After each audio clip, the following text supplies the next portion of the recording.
Texas line. I ain't got much, but I'm damn proud of this double wide off in the pines. I'll do whatever it takes. I'll go to my grave, protecting me and mine. So you better understand, if you step on my land, I'll leave you where you lie. Let the wolves cry.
I ain't got much, but I'm damn proud of this double wide off in the pines.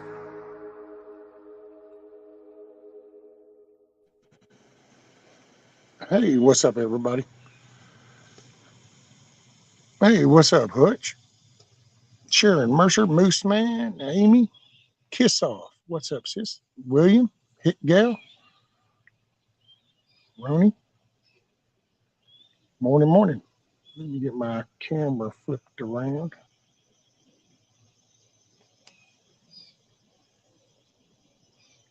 There we go. What's up?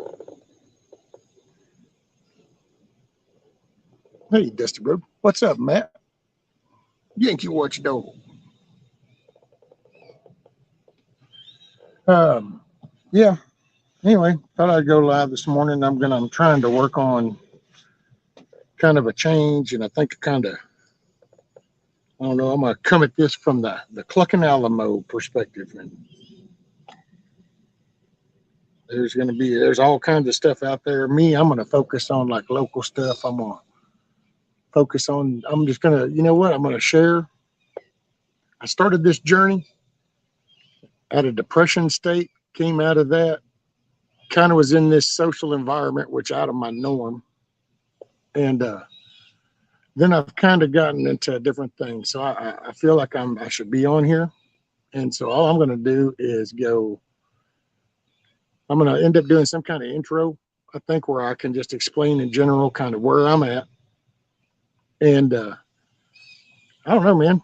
I ain't got no motivational shit. I ain't got no inspirational. I ain't know, what is that dude's name? Tony Robbins or some shit. But I'm a dude with a jacked up spine and a screwed up gut. And my house is in shambles. The world's going to shit. If I can try to do a positive change at my home and try to improve something, then I figure if nothing else, it'll show somebody else that then they can do it. So I don't know. I've reached a level where I don't really give a shit. So I'm going to show you what I know that I've been blessed with strength and wisdom, and I've got motivation. I've got fortitude. And if people need to see more of that today, then so be it. If they don't, there's a million other channels. You know what I'm saying? TT1, Troop Gang. But I just, I've had some good positive feedback. The coup, doing the rant. See me do so. I kind of just got me thinking, going, I ain't no political guy. I ain't one to, I'm not gonna, I don't like blowing smoke up people's ass just to make things feel better. It makes me feel uncomfortable a lot of times. And so I just figure I'll show you what can be done. You know, if you put your mind to anything, you're capable of doing anything. And I firmly believe that. You know, I'm just, so I just figure those along for the ride, enjoy the journey. It's a clusterfuck. I make no promises, but welcome to the Cluckin Alamo, where some redneck in Southeast Texas makes his last stand. There you go.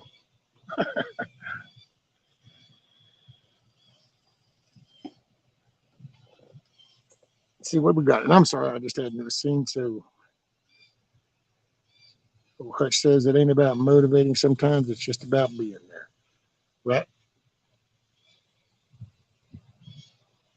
Miss Ellen says, stand strong. You can do whatever you need to do to spread the word. Right? Oh, thank you, Dusty. Well said.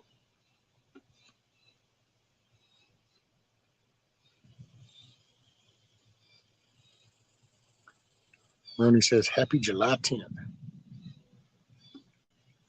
Oh, TT1 says, Hutch, them melons and gourds are doing the thing here. What's up? Hey, Miss Random.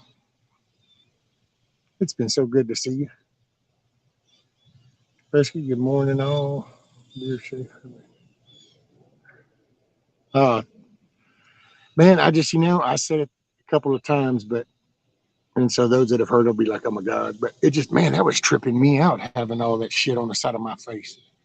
I'd wake up at night and there's like, damn, my head's laying on somebody else's head or something. I wasn't used to that. So it kind of had to go.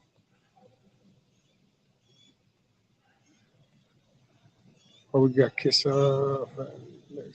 Oh, it says, only thing I don't like about smoke being blown up my ass is how close they have to get to put it up there, right?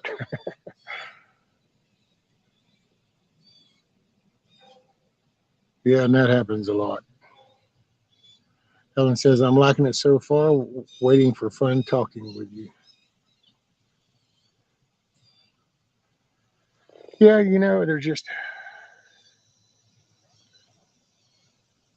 I don't know. You can focus on all that bad stuff.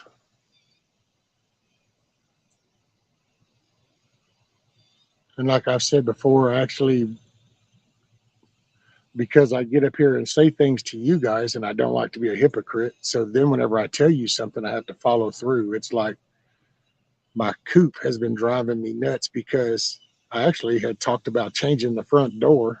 And then Hutch even pointed out going, well, why don't you just put a hatch up there? You're just going to always use that bar. So it's been brought up and I still hadn't addressed it.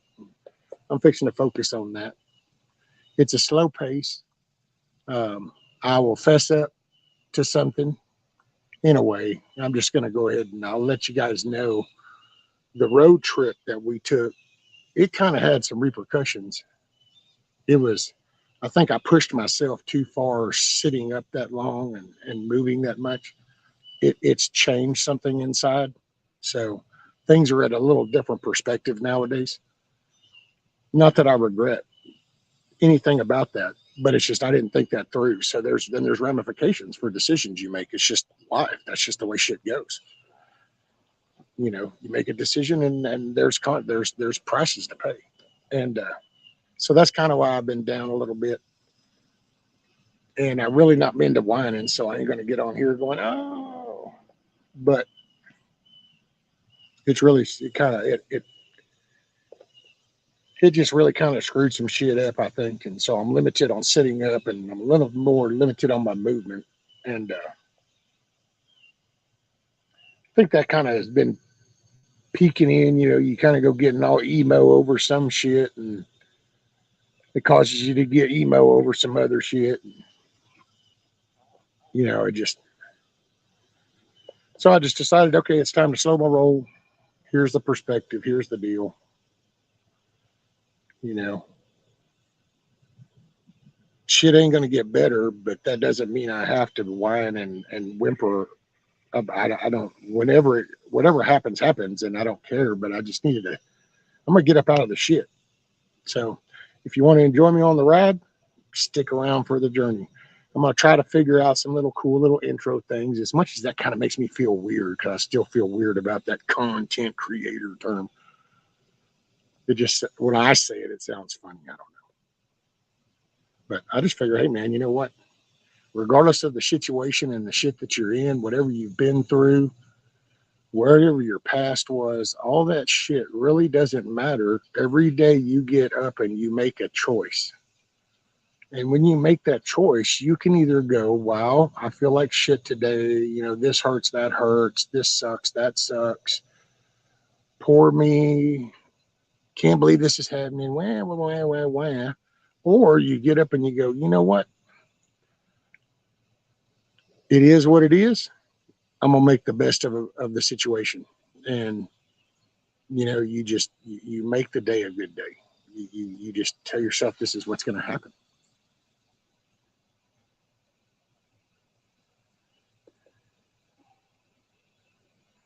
T21. So this is why Saturday. Hey, you know, bring in some humor. That's why I enjoy doing it. I appreciate you always inviting me up there, dude. That's just, I get a kick out of it. You know,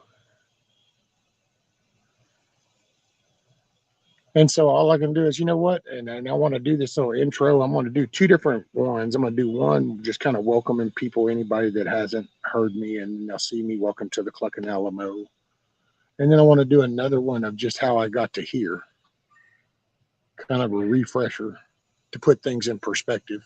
And then to just kind of explain that, look, man, I'm just up here to share how I feel. If it doesn't make sense, then just, I don't know. I guess it wasn't meant to make sense for you. I don't know. And people got some, you know, that's it, man. You just got to grind every day. Well, because you know what? Okay, unless you're giving up, then in all honesty, you woke up, your eyes opened up, and you took a breath. That means you're here today. You're here for now. And so at that moment, and I don't know if it's just a perspective of life I have. It's when that door shuts and there's no more light in the room, you can go into panic mode or you can just find some small thing of entertainment and occupy yourself and make something better.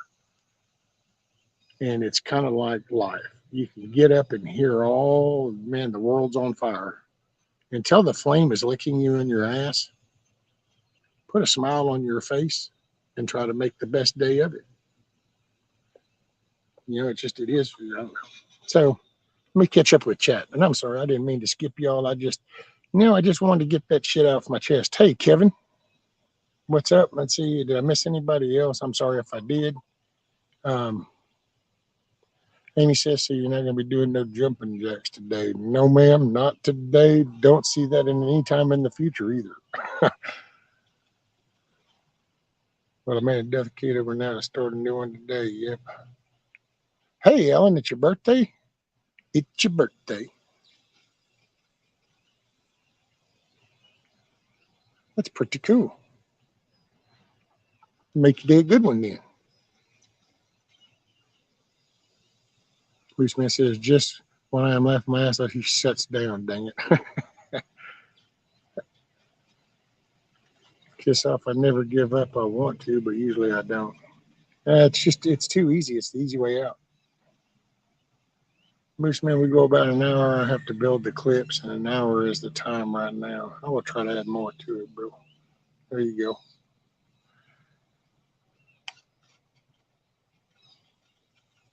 go. Moose Man, when the door closes and the room goes dark, I flick my bit.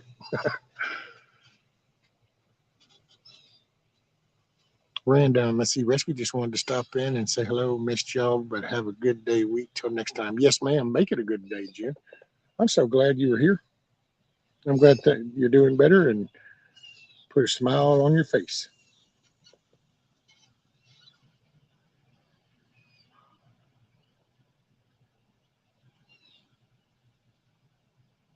Some are fighting for our loved ones' lives.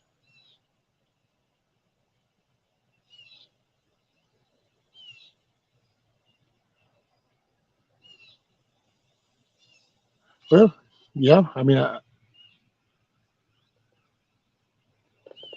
yeah, I could see that. In an overall context, even no matter really how you want to come at it. Hey, Willow, Monique King. There's the little maple leaf.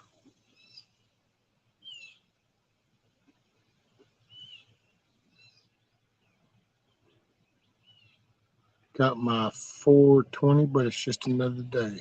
Thank you.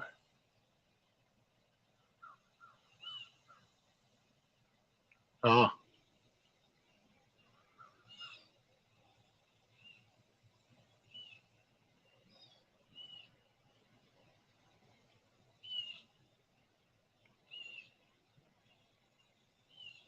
Hutch, you still in chat? Man, it's kind of overcast, so it's weird because I'm sitting here and usually it's the sun. That's why I'm sitting over a little bit. It's a struggle to decide what medical way to go. As I'm sure you know, but it's like, oh yeah, you know, actually, it's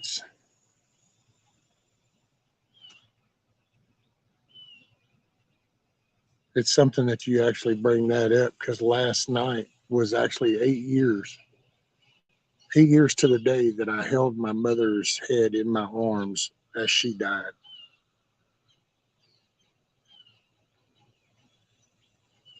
Last night was 8 years. Right there in that living room.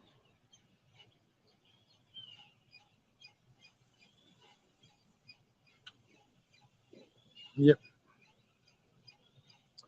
Those moments put things in perspective too.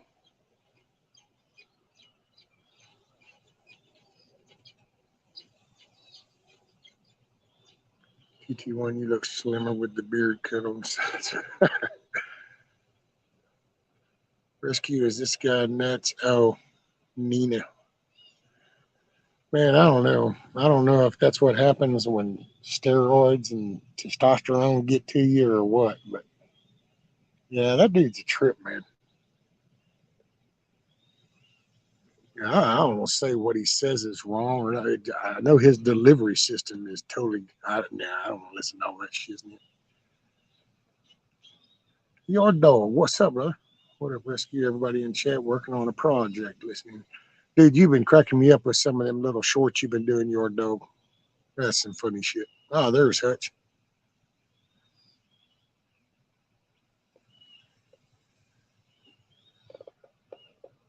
Hey, Miss Henley.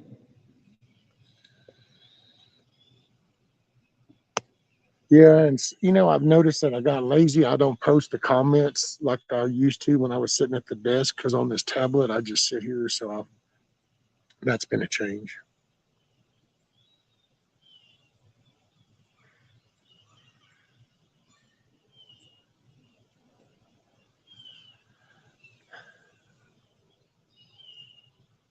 One of the toughest experiences. Oh yeah, Lady Smith. That was. I can honestly say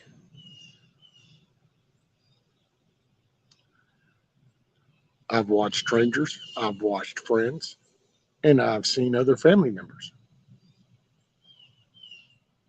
I even kissed my dad on the forehead when he passed, and nothing was like that day.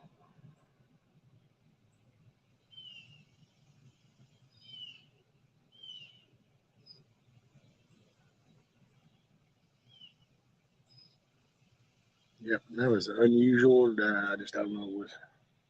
That was definitely I was not prepared. Handled all everything else, but that man, that was a trip. That was rough. Kiss off rescue, but it's his words. Oh shit, or should I just walk past him? Okay, I'm not gonna tell nobody what to do or not to do, I can only give you my perspective. My perspective, I heard him a few times. I don't hear him anymore. Take that for what it's worth. I listened a few times and I just don't listen no more. So that means whatever you want it to mean. Well, it says, I hate getting older, but it's life of living in this world. But actually, here lately, I realized, man, this age stuff, this really ain't nothing, man. You look back in 900 years, 800 years, 600 years,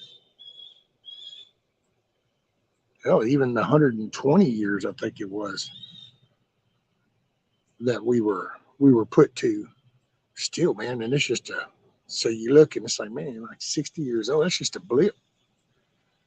We just spend so much of our younger life moving so fast and chasing things, so shiny objects so much that we actually think we put in a lot of work when really we haven't put in a lot of work.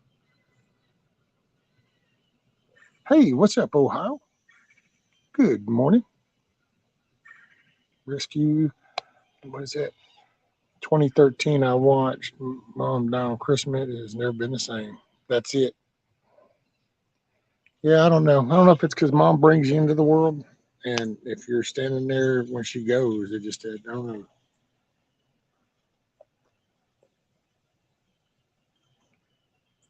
Okay, what are you doing?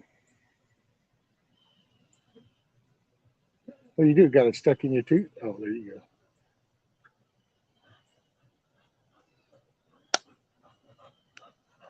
What did I see you put? Hey, what's up, Indy? Oh, you says Papa's falling. What's up, mate?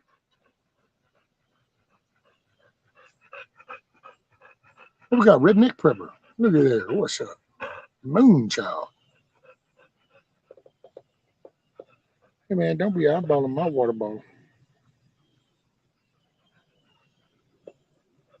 You got a bowl right over there.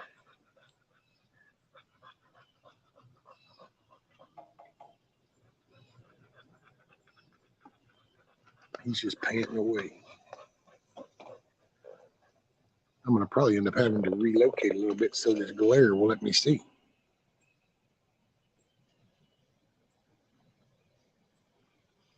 Let's see if I'm. Rudy is getting people to sign a petition to cook BBL. Yeah. Come here, Riri. Come here. Yeah. They wanted to say hi. They wanted to see you and say hi. Oh, I know, you poor spoiled thing. You just dying. I know. You're dying. Go get a drink, dude.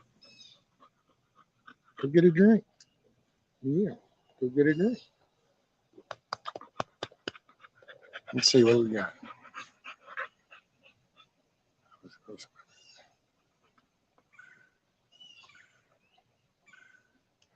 Having to cast a little shadow so I can see the dang chat. Wait, somebody said something. Ohio says, my mom passed in 95. I was 21 years old. And 20 years later, I helped my dad transition. Hardest thing to overcome.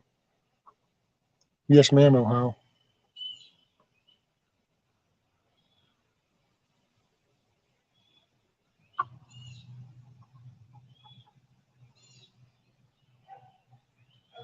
That's Ruru.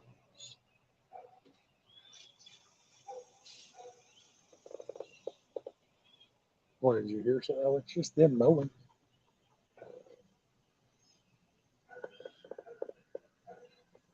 I know he heard a noise. He had to turn around and act like he's hauled on guard.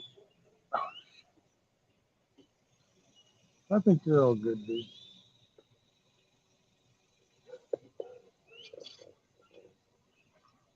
Hard stuff for young age for two comment. Yep. Thank you, TT1. Oh, man, I heard my phone go off. I guess I'll look at that.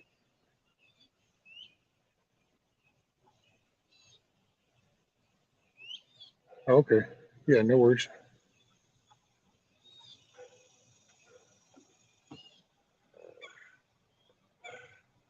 man.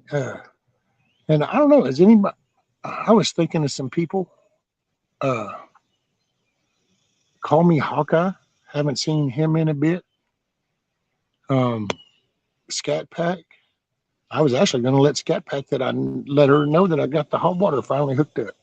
I didn't go under the house like I was intention, but I ended up doing a little patch job inside.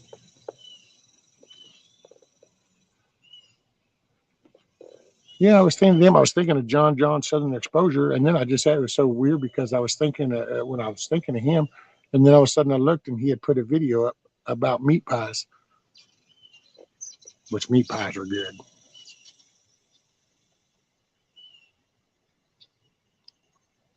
And he said, I lost both of my parents 2 years apart in my early 20s. Love on your parents if you have them.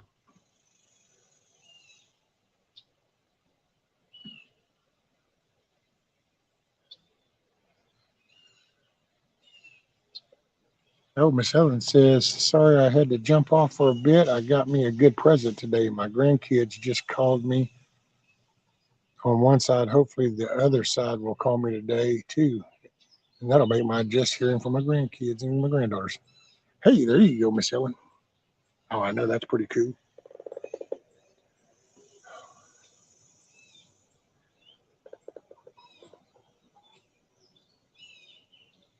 Yeah, it's been, I cleaned out the coop. Well, cleaned out part of the coop yesterday, and then I didn't finish it. I'm gonna finish it up today. I got to do the nesting boxes. I'm gonna clean all that crap out of the nesting boxes and put them some new shavings.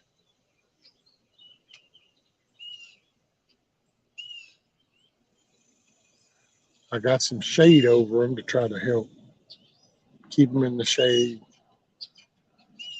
Actually, I'm gonna move them. I think tonight or something. Might put them right up over here in this green little grass part.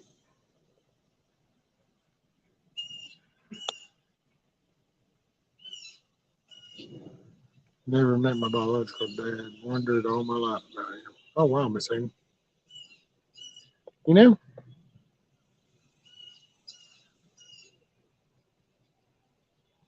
that's really the core of things is the family and having that unity, that strength and that unity, you know, of the family. Uh, and I think that's why they've been at it ever since.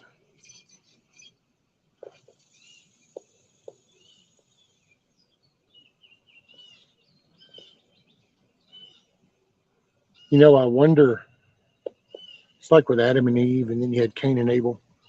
I wonder if part of the whispering that kind of helped encourage Cain to take this whole little easy way and then get pissed and do that side was it was just like that jealousy, that whispering because that was the first child. So you had a man who was created and God didn't want him lonely, so he made a woman partner, and then they could bless that woman had the blessing of birthing a child and becoming a mother. And you figure that first thing, well, that'd be the first thing that the devil would go at. It's been that way ever since. Because I think that's the power, man. The power's in the family. Because that's what then will spread in the community. But if you have broken families in this area, then you have a broken community. I don't know. Nice Papa, can't wait till more comes out. Yeah, it is family, but yeah, okay. And then Ohio says, can someone please drop Papa's second channel link? It's going to be fire, please. And thank you. Matter instructions are clear. Oh, yeah, and I'm so, okay, yeah, see, there's the thing. I gotta, and just so y'all know, so some of this, the modding thing will change, which by the way, if I make you a mod and you don't want to be one, just let me know and I can take it off. But what I can do is after the streams, I can always go back and then I can make people mods. But yeah, if someone can drop Papa's, it's Okay, it's either Patriots and Preppers or it's Preppers and Patriots, but I can't remember which it is. It's either Patriots and Preppers or Preppers and Patriots.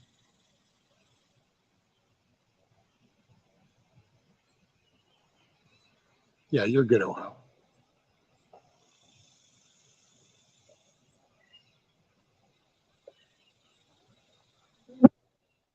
And I'm going to kind of get into learning about the little notes and doing, you know, like where when people can see it, there'll be links to stuff, you know.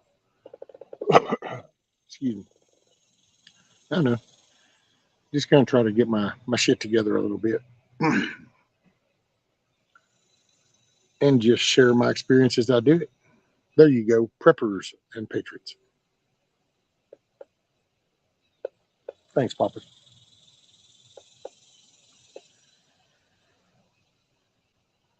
Him and his cool little top hat.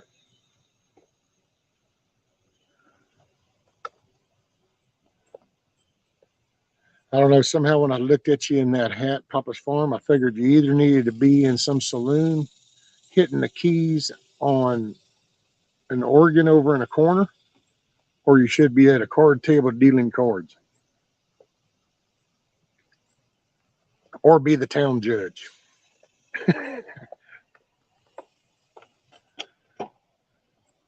There you go. Thank you, Indy. So there you go. If y'all want to help out Papa's, that's his second channel. He's gonna I think he's going to do that one. He's going to have more political stuff on that one. And then his Papa's Farm will be more about the homesteading and the farm stuff. If I remember the explanation right. I got dream damage, so I can miss shit sometimes.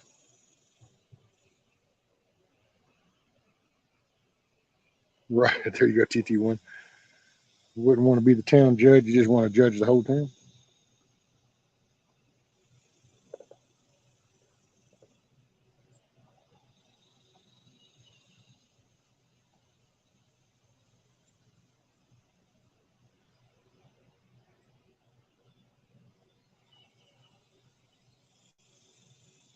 I went, yeah, see, I need to. So, yeah, because I can't tell through StreamYards. See, I can't tell who's wrenches and stuff. So,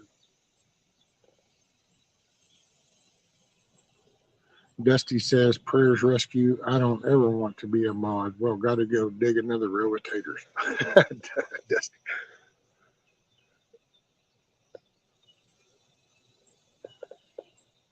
I know, man. I can't even tell who I'm modded for unless you actually go and look in the chat.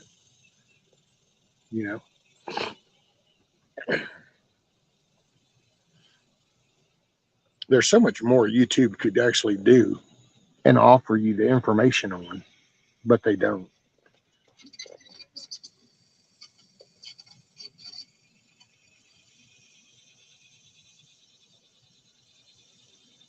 Yes, families knows why they're trying to divide the family. Exactly, Owen. That's why they've got to work on that nuclear family, man. You got to break that. That's the foundation.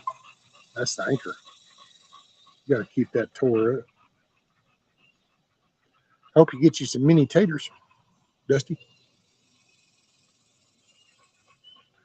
We got enough potato head in the White House.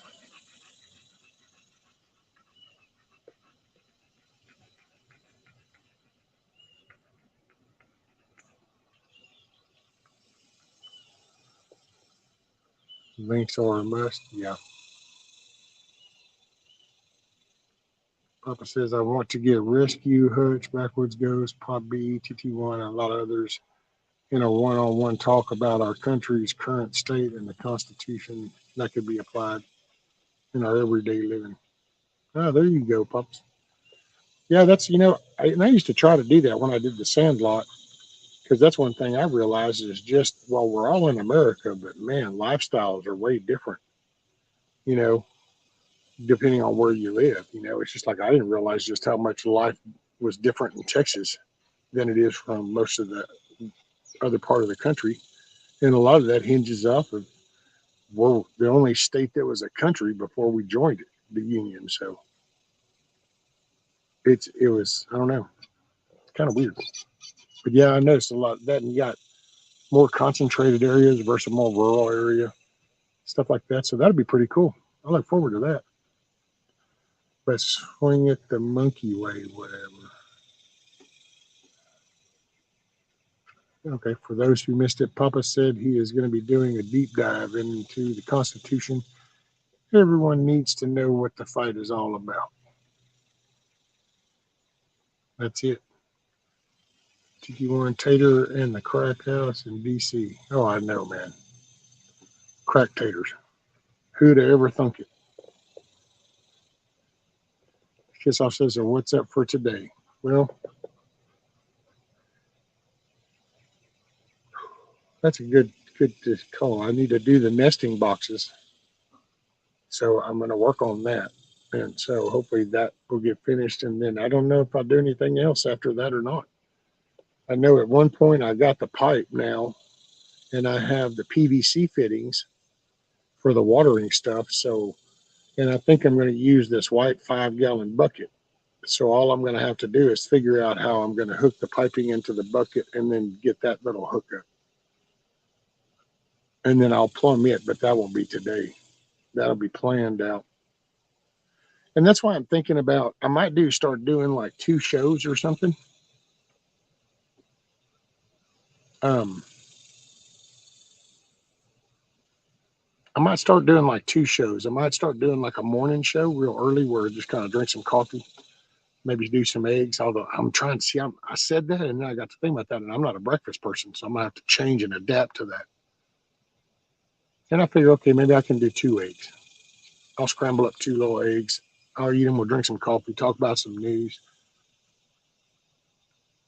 I can kind of highlight what I'm thinking of for the day that I'm going to be doing, and then I'll go off of that stream, and then I'll start one a little bit later in the day when I'm kind of set up to do that little project for the day. And then I figured, because I'm not into this video editing stuff and making movies, I'm not knocking anybody that does that shit. It's just not my forte. And so, but I don't want to just do these long streams because sometimes I have some good conversations in the morning and then they get lost because I do some 4 or 5 hour stream where I'm doing something. So I figure if I do one in the morning, maybe have a guest or 2 on, drink some coffee, do some breakfast, get the day off to a good start. And then I'll be able to cover the project I'm thinking about doing. And then I'll just do a stream while I'm working on that project. And then people can come and go and watch me on that. I'm thinking of doing that.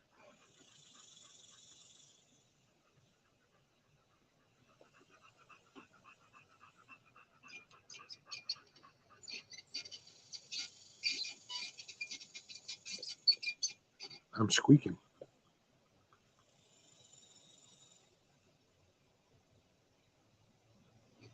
Let's see. Ellen says, in life, adapt, we improvise, and we survive with whatever tools we have by our side. That's it, Ellen.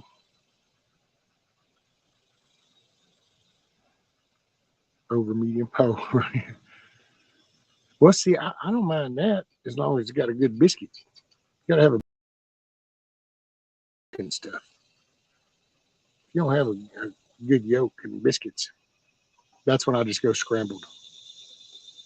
It says, and our Lord God always leading us in the right direction by his teachings through Jesus and his way of living the 10 commandments. That is really easy to follow. That's it, Ellen. It seems complicated because there's so much worldly crap in the way. Ho says I need to get outside and get some gardening done. Oh, I'll say it. So it just sounded funny because I was like, what? She says I need to get outside and get some hoeing done in the garden while we have a couple of dry days.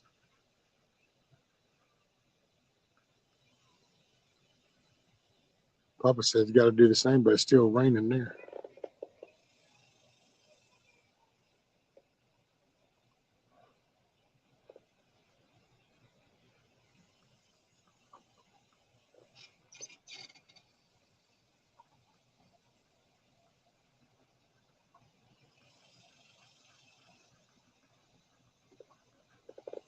Oh man. Yeah, I did manage to get some mowing done, but I didn't get no weed eating done.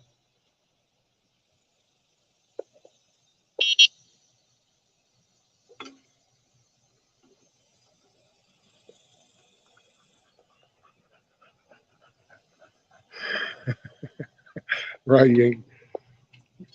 I'm like, man, that was a funny one. Helen says, I'm glad I'm not a material girl person wanting material 3D stuff. Sometimes it just ain't worth having sometimes. Oh, I mean to tell you.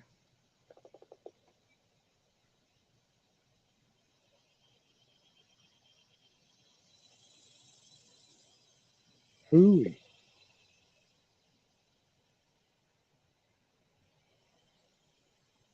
Go get you a drink, buddy. Go get you a drink.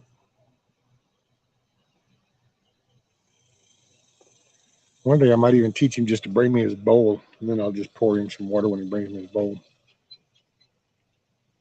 Lady Smith says, that was my day yesterday. Wow. It was Sweet Annie, Purslane, Bird, Burdick, Johnson, Grass Haven.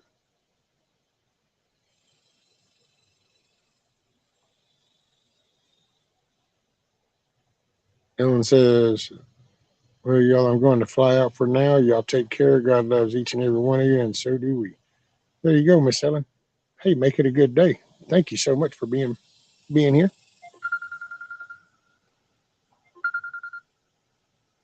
Okay. I don't know the name. I got nothing to say.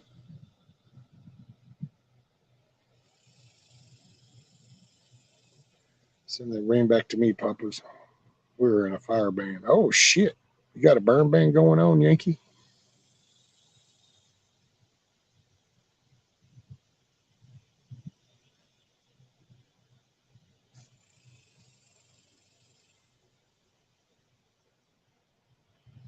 Man, man. Right, well, yeah, kiss off. That sure can reset everything.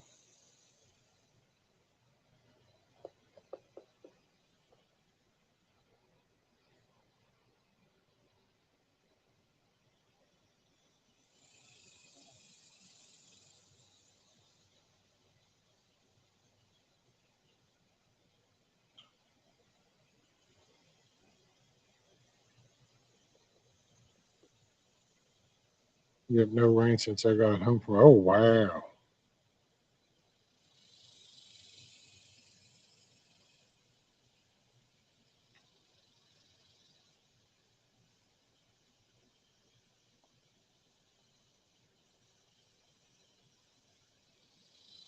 Ho says where we were so dry for so long, Ray Smith, and when the rain did come, oh my goodness, I have plants I've never seen grow before that I didn't plant. Or you had you some seeds come washing down.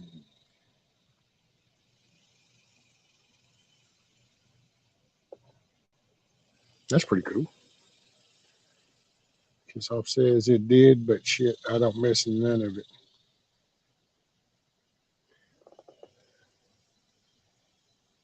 Sometimes I wish that. I wish I could just like go in there and make a little stack of stuff and then just kind of like go to sleep. And when I woke up, everything else was gone. And they'd be like, oh, wow. But you won't miss it because then you're not actually, but it's hard to get rid of some shit.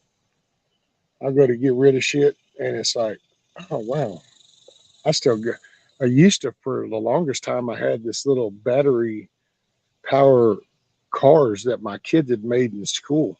And it was one of those where it's got little wheels and they build it around a D size battery, and so it's got rubber bands and it's just you touch those together and then it'll roll. And I kept it for the longest time until the rubber bands and everything dry rotted. Oh, shut up, dude. Really?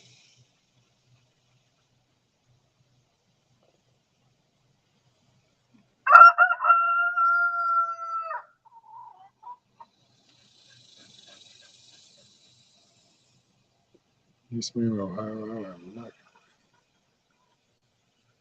Guess I'm kind of glad I went through that to see if it mattered.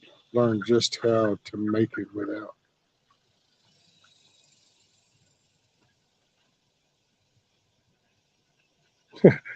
Rudy just watched old BB kind of had his way with little old Nicky down there. And as he did, all of a sudden Rudy looked and was like, "What the hell?" And he kind of started to walk closer, just like, "What are you doing?" And BB got off like, "What?" It's just a chicken thing, man. Here south of me, they are calling for flooding from that big storm hitting New England. Oh, wow, Monique.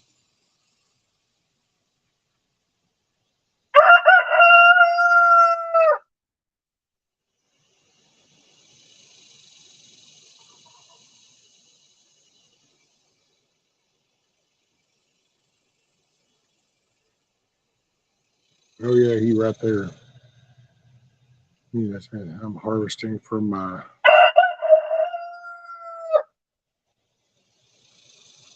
Like I said, I dug up a big arse potato out of the garden last night. Oh, there you go. Man, TT1 had good a deal out of the buckets.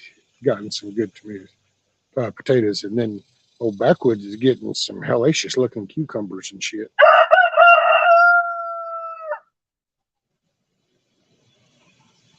Over here, I'll flip the camera. You can see how he has a little attitude with Rudy.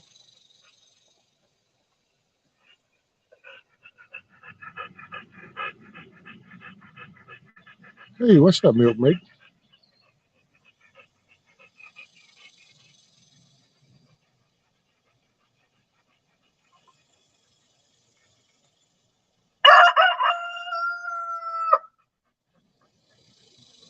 Son, I'm sorry if that was real loud. Look at him, boy. He's getting ready. Here he goes. And there it is. Oh, I thought he was fixing to cut loose again.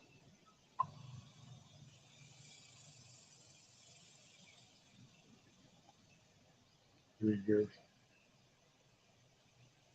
He's giving the crazy look.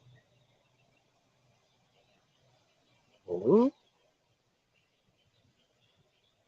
he's a trip, man. Willis says, I was wondering the rooster was still around. It was quiet. Yeah, he's nostalgic, so. But I gotta say, I'm starting to. I don't know. I got him, so he's here.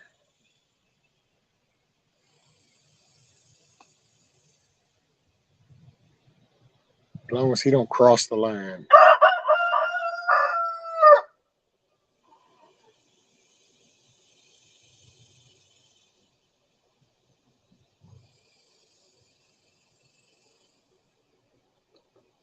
Oh man.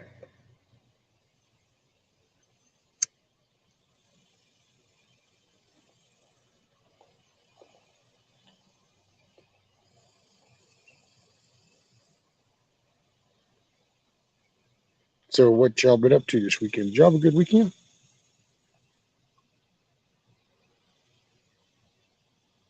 It sounds like some people got some bad weather.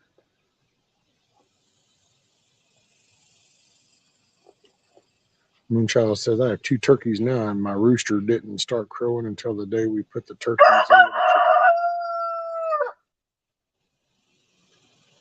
in the chicken. Papa says almost 8 inches long and 4 inches around. What's up, Grumpy? Morning, young man. How are you? Look at him, boy. He got a strut there, don't he? Hey, Benjamin.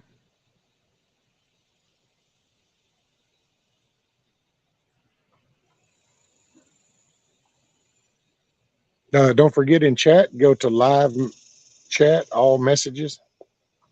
Depends on your device. That way you're current in the conversation. And I'd say you could hit the thumbs up if you felt like it. But I'm just a firm believer in you do you, boo.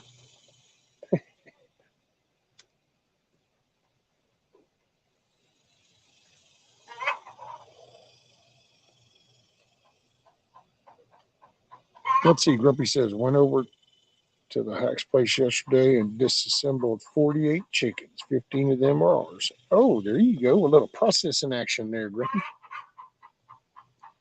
Sound like somebody in there donating to the cause.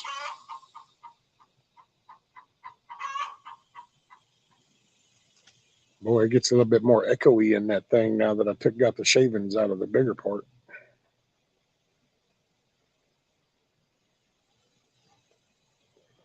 Let's see.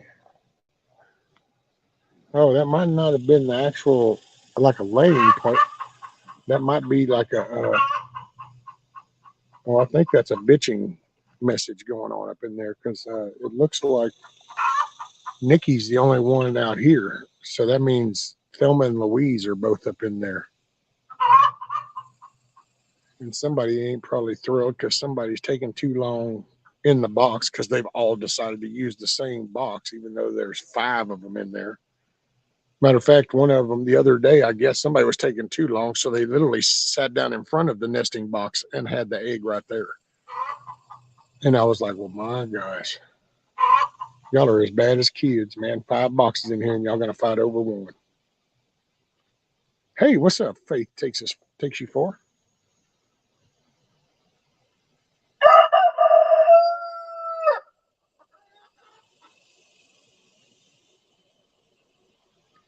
Grumpy says hierarchy of nastiness: chickens, dead chicken, wet dead chicken, and highest of all the insides of a dead chicken.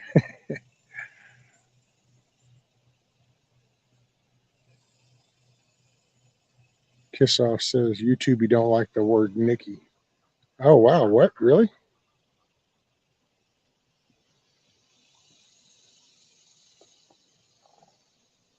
TT1 says, BB, your ass is gonna be dinner if you don't tighten it up.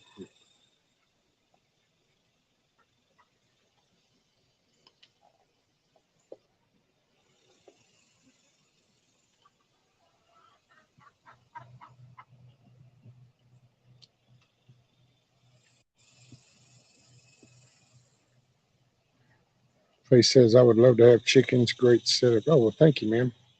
Oh, look at there. There's Mr. Hut showed up. Bam. Let's see. Add to stream. Yeah, let me flip my camera around so I can be more social. Bam. What up? What's up, man? Am I 5x5? Yes, sir. I'm on the phone, so I cannot see the chat. So hello to everybody who's in live chat. If you're in top chat, I'm not talking to you. Just saying. That's it. How's the weather there? It's the last couple days has been in the low 80s, so it's been decent. But today is supposed to be like 91, 92. It's definitely it's definitely not as bad as it has been or it could be. So I ain't complaining about shit. Well, I'm trying to pop those up and you'd be able to read them, but I don't think if I do that, I'm no telling what all I'm fixing to do. This tablet acts weird, but Milky goes, there goes the neighborhood, and then Monique, Yankee, Kiss Off, Tiger, everybody's saying hi. Papa's, what's up, Hutch? Since you can't see chat, I figured I'd let you know. All this love was pouring out.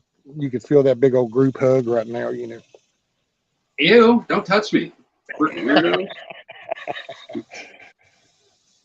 I don't like being on the phone because it doesn't. It always seems like there's some kind of delay. Well, now I will say you don't actually have to see me, but I've noticed that on the phone, if you grab that, like if you have it long ways, you scroll it up, the chat will fill up the whole window, and then the video, so you don't actually have to look at me, but then you'd be able to see more of the chat. Yeah, it's distracting though. Then I go squirrel a lot, so if I'm listening to you but reading other things, I'm gonna get so confused. You know what I mean? Kissoff says that means we can flick off Hutch and he won't see it. I can come back and watch the replay. What are you talking about? Yeah. Now that I know you're plotting on me. Shit. Let's see, Faith says, rescue, did you shave down? Yeah, Faith, I got rid of the sides. That shit was starting to trip me out at night. I was waking up in my sleep and I would have hair poking me in the eye, and it's like, holy shit, did I fall asleep on top of somebody? Because that just ain't the norm. I ain't never had that my whole life. I've always had a clean face. So I had to get rid of that. This, though, was cool. And the missus liked it. That's how I used to do it back in the day, was have the sides going. But I don't like my face when I can see it. So TT1 says, Hutch, is your garden running on time right now, or are you behind the curve like the rest of us? I had I'm going to assume it was hornworms or deer come through and eat all the greens, the leaves off of all my green beans and off the pepper plant and the sweet tater that was out there. So the only thing I've got left is a massive tomato plant. I've got my 3 watermelons are finally kicking in. I got cucumbers like a son of a bitch. And my peanuts and carrots are still doing good. That's pretty much all I've got going food-wise left this year. Damn critters poured up. Wow, that's weird. My greenhouse is doing great. I will have a greenhouse video out sometime this week. I've heard a couple of people. Well, let's see. Okay, Nikki was doing a walkthrough, and she was like, "Oh, damn deer! They ate the tops off." There was somebody else that I happened to stumble across. They do garden in their channel, and they were talking about, "Wow, check it out! That all my shit got ate up." And then there was I want to say her name is Jill. I think she's in Arkansas. She's a gardening lady, just trying to learn about this gardening thing. But it's just kind of weird. Everybody had, I guess, it's animals got stirred up and they got hungry. I'm thinking it might have something to do with how hot it's been in some places. Like the weather's weird. Plus, you got all that damn Canadian smoke and all that other shit that's probably making a lot of different critters move to different places. Okay, so Roni is saying, I can't even begin to say that word. Not that one. Right there. Rescutch. RES. At first, I thought he was just messing up the name with Rescue and Hutch, but then they said it again. So you have way too much free time on your hands, Ronnie. I'm just saying.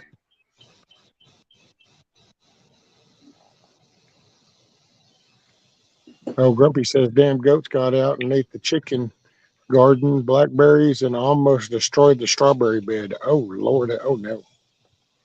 No. I will say my quails are kicking ass. I got 5 new quails. So I've got about 10 eggs out there, and I've got 1 male quail that has been tearing it up. So hopefully here in about 2 more weeks or so, I might start seeing some little babies hatching in the quail coop. That'd be cool. What's up, Hillbilly? And Echo? And Miss Lady Smith? And anybody I've missed, sorry. Good morning, good day, good evening, wherever it's working for you.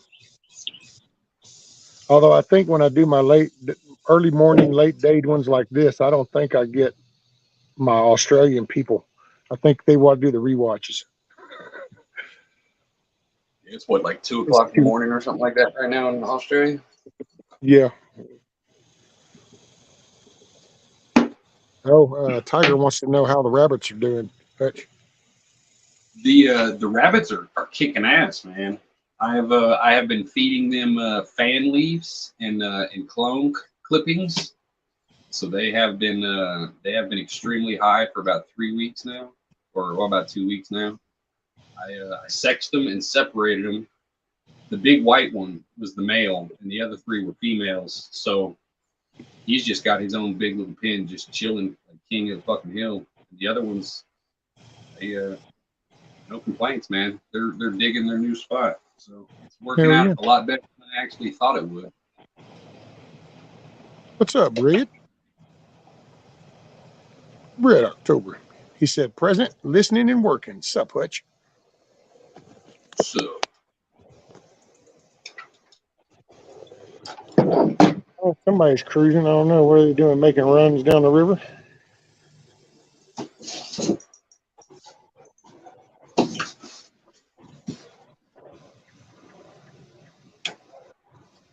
Let's breakfast. see.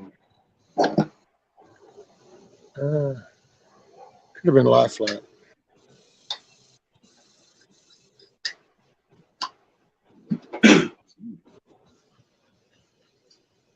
So, what's new at the rescue stead? Oh man, not a whole lot. Everything kind of been on a slow process, so I'm readjusting. I have to kind of got to adapt a little different things. It's I was talking about earlier. That little road trip, kind of came with some repercussions, and so I think I don't know. I've done something's a little worse down there in the inside part over here on the left. I don't know. So I don't know if I sat up way too long and I didn't go vertical enough but everything's all out of whack. So now, and I noticed that it's got my blood flow to my legs off and Damn it, man. this shit's kind of acting stupid. So, and I mean, I'm not focusing on it too much. So but it changed the way I was kind of like, okay, well, I'm gonna go there. No. And man, my feet start like they're on fire. And so it's like, okay, I got to slow down.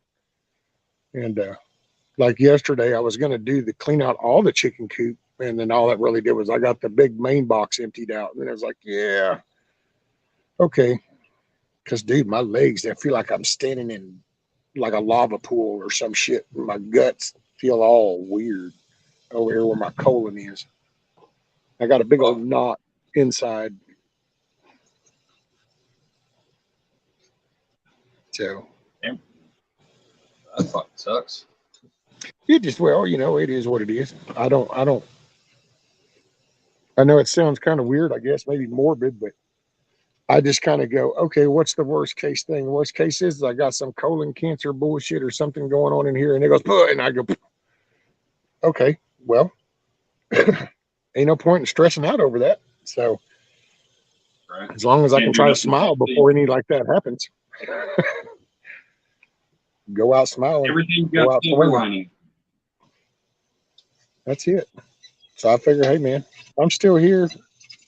Shit goes south. I'm needed. Then there you go. Shit don't happen while I'm still here. Then it just, oh, well. But I do want to make it a point to just try to encourage people to just don't get caught up into this whining and the system's got me down shit. Man, you shrug that shit off and you're the one in control. You Facts. set your day. It's how you want to see it, what you want to do. I was I will I say, was watching something the other day, and it basically I can't remember the exact quote of it, but it was ain't no point in worrying about if things are gonna go bad in the future because you have no fucking control over it. The only thing you can really do is take care of what's going on in this moment. You know what I mean?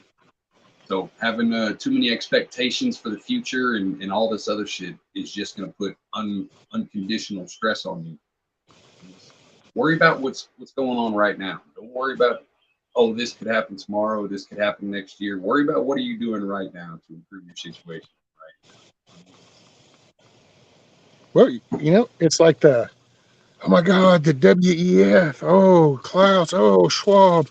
Okay, well, do we already have everything in the house is already in order? Shelves are all stocked. Everything's good. Bills all paid. No financial problem. Dinner's ready. Everything else is in order? Or are there still the yard needs to be mowed? Might need to check the tires on the car. Still got to thaw out something for supper. There's so much local shit, but people keep shooting way up there, and it's like, man, build this foundation right here, and then as you build a good solid piece, maybe the one next to you is going to do the same, hopefully, and then they slowly can join. And next thing you know, hey, we can go back to people like that founded this damn place and that said, hey, you people need to back your ass off with all your controlling shit. We want to manage our shit. Maybe we can get back to that. That's what, like, at a You go. certain point, just talking ain't gonna change nobody's fucking mind or perspective. Most talking just comes from an echo chamber. Lead by example. Do some shit and let other people see you do shit. And, you know what I mean? Dude, these If they past few follow years, suit, we're such extreme now that all the little like, no, don't you know, don't you know that stuff really that came from over there and that would no, all them talking, dude, the facts are facts, dude. People have you can say, oh, I don't want to pick no, you pick a side. You're gonna pick right or wrong. They've defined that. They've dug that Grand Canyon in the sand. They're coming at kids. That right there, they dug the line. So just focus on your home. You know, people, the schools. You want to know how you can take power from that school and all that crazy shit happening for kids at school? Take your kids out of school. Take your kids out of that system. Don't let them crazy batshit people teach them. We took our kid out in 10th grade, and he was graduated halfway through 11th grade, and then signed up for the military before he would have even graduated high school. Think about it, Hutch. Dude, I swear to God, dude. I'm going to get one of them things. I told, what was that guardsman or something, talks about how he buys that little necklace to choke his shit down. I'm like, man, I don't know. But okay, you know, I'm starting to have mixed feelings. I'm starting to kind of see where, yeah, I guess I could attach one of those little things. So, but no. So, you know, we talk about the pills and we talk about, you know, how they don't try to fix you. They don't try to cure it. Guess what? Schools don't try to actually educate your kids. They want your kid in there for the full strength, and they're even gotten to where they're grown accustomed. If they'll set it back a year, they might even try to attempt to set yours. They're getting federal money for the amount of students in that building, so they don't care about the outcome of your kids. Yeah, they just need the population in that building so they can get tax money. Public education is only designed to make your children more suitable to work in a factory or a cubicle environment. Whatever the career is of that time is what these teachers do. There's no free thought. There's no fucking imagination, no life skills. It's all, hey, from the day that you're born, we're going to train you to be just another cog in the wheel in whatever giant industry is running the country right now. And that's all it is.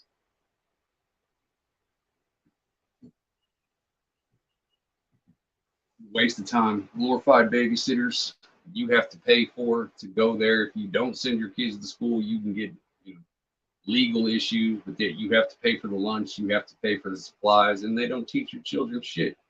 It's a glorified fucking daycare where your children are probably going to get molested or stabbed in some kind of way. Fuck the school system. Dude, I swear to God. Man. He's my trial and tribulation. Thank you. Somewhere along the way, I said, man, give me patience. And he said, hold my beer. Here you go.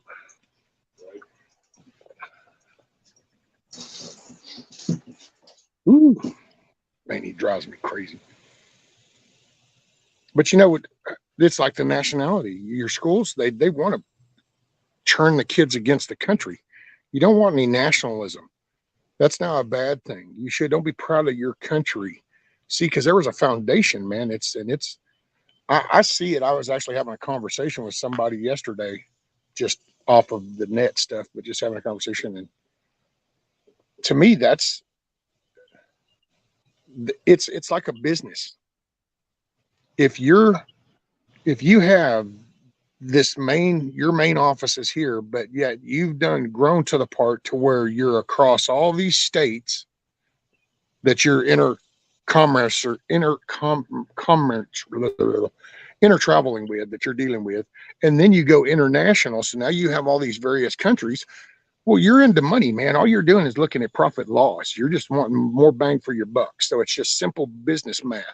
And all of a sudden you go, man, this state's laws versus this state's laws versus this state's, and then this country's laws and this country's law. Holy shit, dude, this shit now we're losing money.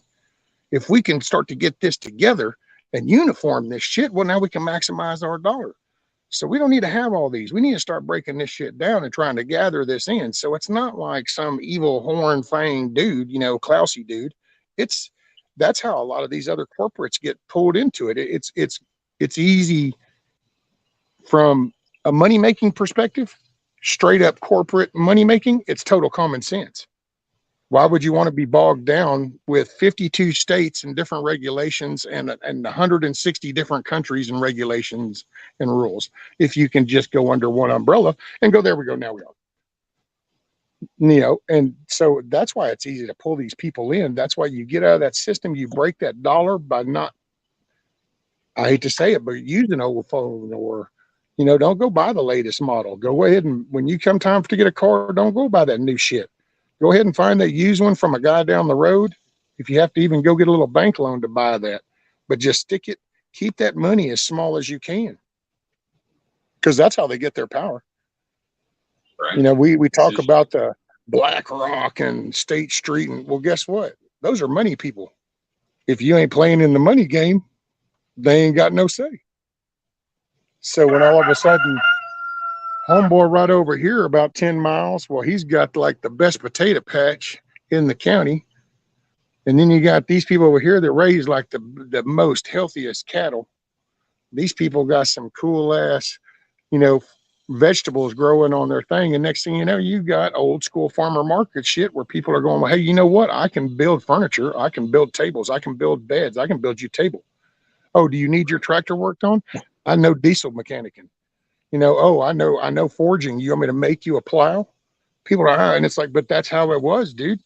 Homeboy says, look, man, I want to forge, make me some land over here, but I need to plow a field. But the nearest town is, 200 miles away. But this little place, he's got a blacksmith. Man, I ain't got no money.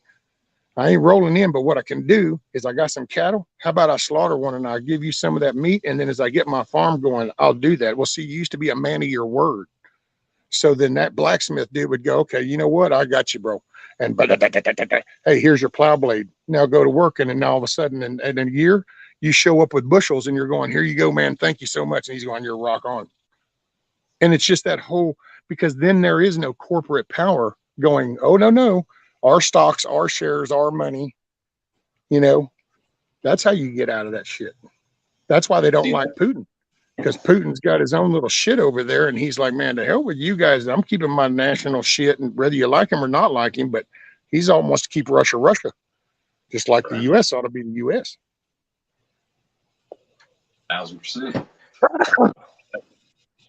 But we're so distracted by shiny shit, man. Everybody wants the newest thing or the newest gadget. Yep. It really doesn't do anything, but just sit there. It's not. The more shit you buy, the lazier you get because the more comfort you have, and the more worthless you are as a citizen. You're not contributing shit. You're just, Yep. You want What's the up, Camel 5,000 square foot house with the swimming pool and the brand new Lexus and all this. You're just a cog in the wheel, man. You ain't shit. You have a tiny little speck of time in the grand scheme of things to where you were shiny and looked pretty for some motherfuckers who will never know you, and it did nothing for you.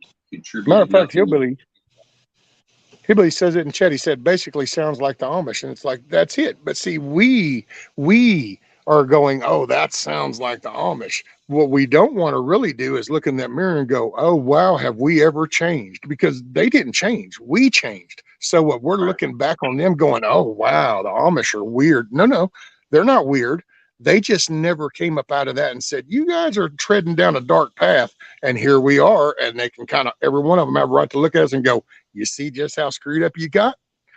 Because we're the ones that followed all this little monetary greed shit. They said, we think we're just going to keep it right here and keep this simple. We're the one that did all this advanced. That's the price of freedom, though. That's why freedom is so fragile, because it's when you get so much freedom that you no longer have to worry about repercussions or contributing or all the things that come along the negative side of freedom, because there is one. Freedom is technically anarchy. It's there has to be policing on the freedom to a certain extent, at least enough in an education sense to make people understand that they're responsible. Just because you're free doesn't mean you have no responsibility. You still have to be about something.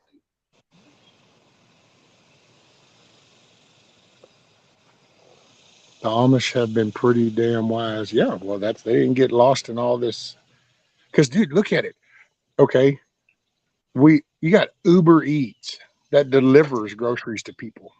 Okay, and then when the Amazon thing first came out, people would just make fun of that. Oh, what, an Amazon car is going to drive up to a house and bring you your groceries? Well, that's because you heard about a development stage. Everybody thought, well, there we are. Well, now people are like, oh no, dude, even around here in what you would think would be a simpler way of life around some redneck, they'll even try their damnedest. It just doesn't take them long to figure out that it ain't cost effective, man. Not around here. You just don't drive 20 miles to go take you a burger that you just got from Burger King. All of a sudden, that shit ain't worth that 20-mile drive there, 20 miles back. Yeah. Yeah. So, but it's just to look at see that convenience. And it's just people go with that going, well, yeah, but look, this will make it easier. Dude, that's the biggest bullshitting story to everything is look how much, but look, this will be easier. Well, why is that easier? Is it easier because that's going to make it better? Or is it just easier because it takes less work? Now you don't have to put in as much. If you had less choices, you would have no choice but to figure out ways to hillbilly engineer some shit and make different things work.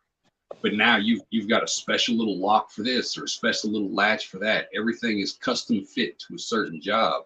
You don't have to think or try to figure out any problem solving. Oh, I need this piece. And it's simple. Get rid of the choices and make people actually have to design shit from scratch again. Use what you got. Hey, lock somebody in an 8x10, they get all kinds of inventive. Boy, don't they? It's amazing how simple life gets all of a sudden.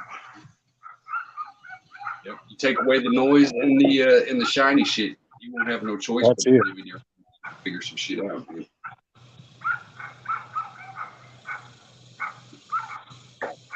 Oh, man. I think that's a lot of it too. Is people got so comfortable that they don't feel like they need to look at themselves on the inside and actually do a real assessment of their strengths and weaknesses. You know what I mean? And just get rid of all the distractions and actually live with yourself and see what you need to change, see what you can improve with yourself or with your situation. You know what I mean? Like it's turn everything off, sit in the fucking silence, and deal with yourself for a while. And figure some shit out. There you go. Canadian says, remember the words, live within your means. And that's it. I remember telling my kids as they were growing up that same thing, going, look, man, I'm telling you now, the worst mistake people make is they go get this job making X amount of dollars an hour. Oh, the fucking.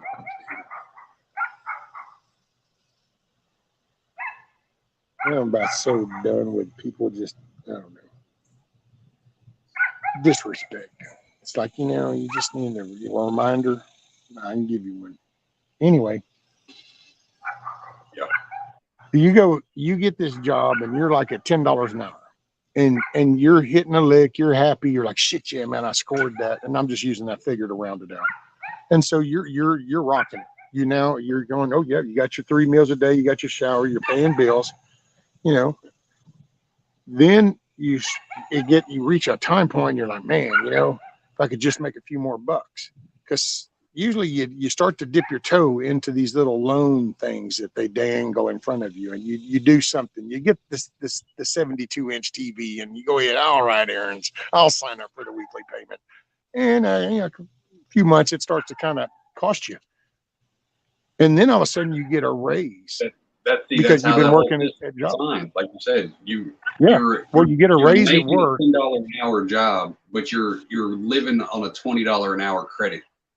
Well, and like I said, see, when you get that raise, you don't go, oh shit, okay, you know what? I've gotten in this hole. Let me take that raise money and I'm going to just start double payments and get up out of that. No, let me stop. No. We say, oh shit, I got a raise. Well, hell, now I can do this. And now you just dig deeper.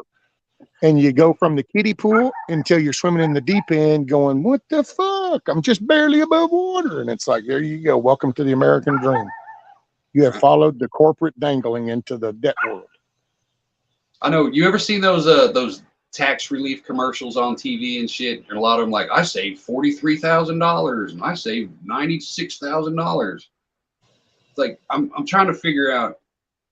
The system is so fucked up that there are private companies that can say you owe $100,000 to the government in taxes, and you end up only having to pay $5,000 to them, and say you have to pay $20,000 to the company.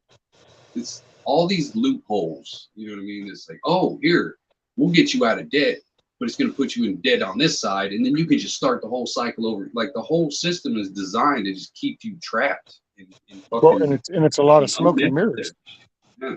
They inflate the cost of stuff, so all of a sudden you have all this major interest on this big loan. So this little loan now is inflated a humongous amount. Hey, well, we'll settle for this, but it's a third party involved now. So now what they're really doing is saying, look, this is the actual money that should have been. We've inflated it to this, but we're willing to come down to this so that now all of us can still make money and you're still in the hole. And it's just, yep. And and that's why there's actually people, and that's why, there's the big evil, but there's people that actually go do this for a living on the low end, making the calls that don't even really get the connection of what they're actually doing, because on their days off from their work of doing it in the cubicle, somebody's doing it to them. Yep. And there's that whole layer of the cubicle people that are actually living in the same shit that they bring other people into on a day-to-day basis. What's up, D-Dog? There was somebody else that came in. I think it was Ultra Mega Patriot for Life. Live chat, y'all. Yep, live chat. See, that's what every once in a while I'll get somebody who will make a comment on some of my shit, talking about you live like a homeless person or blah blah blah. I'm not living like a slave.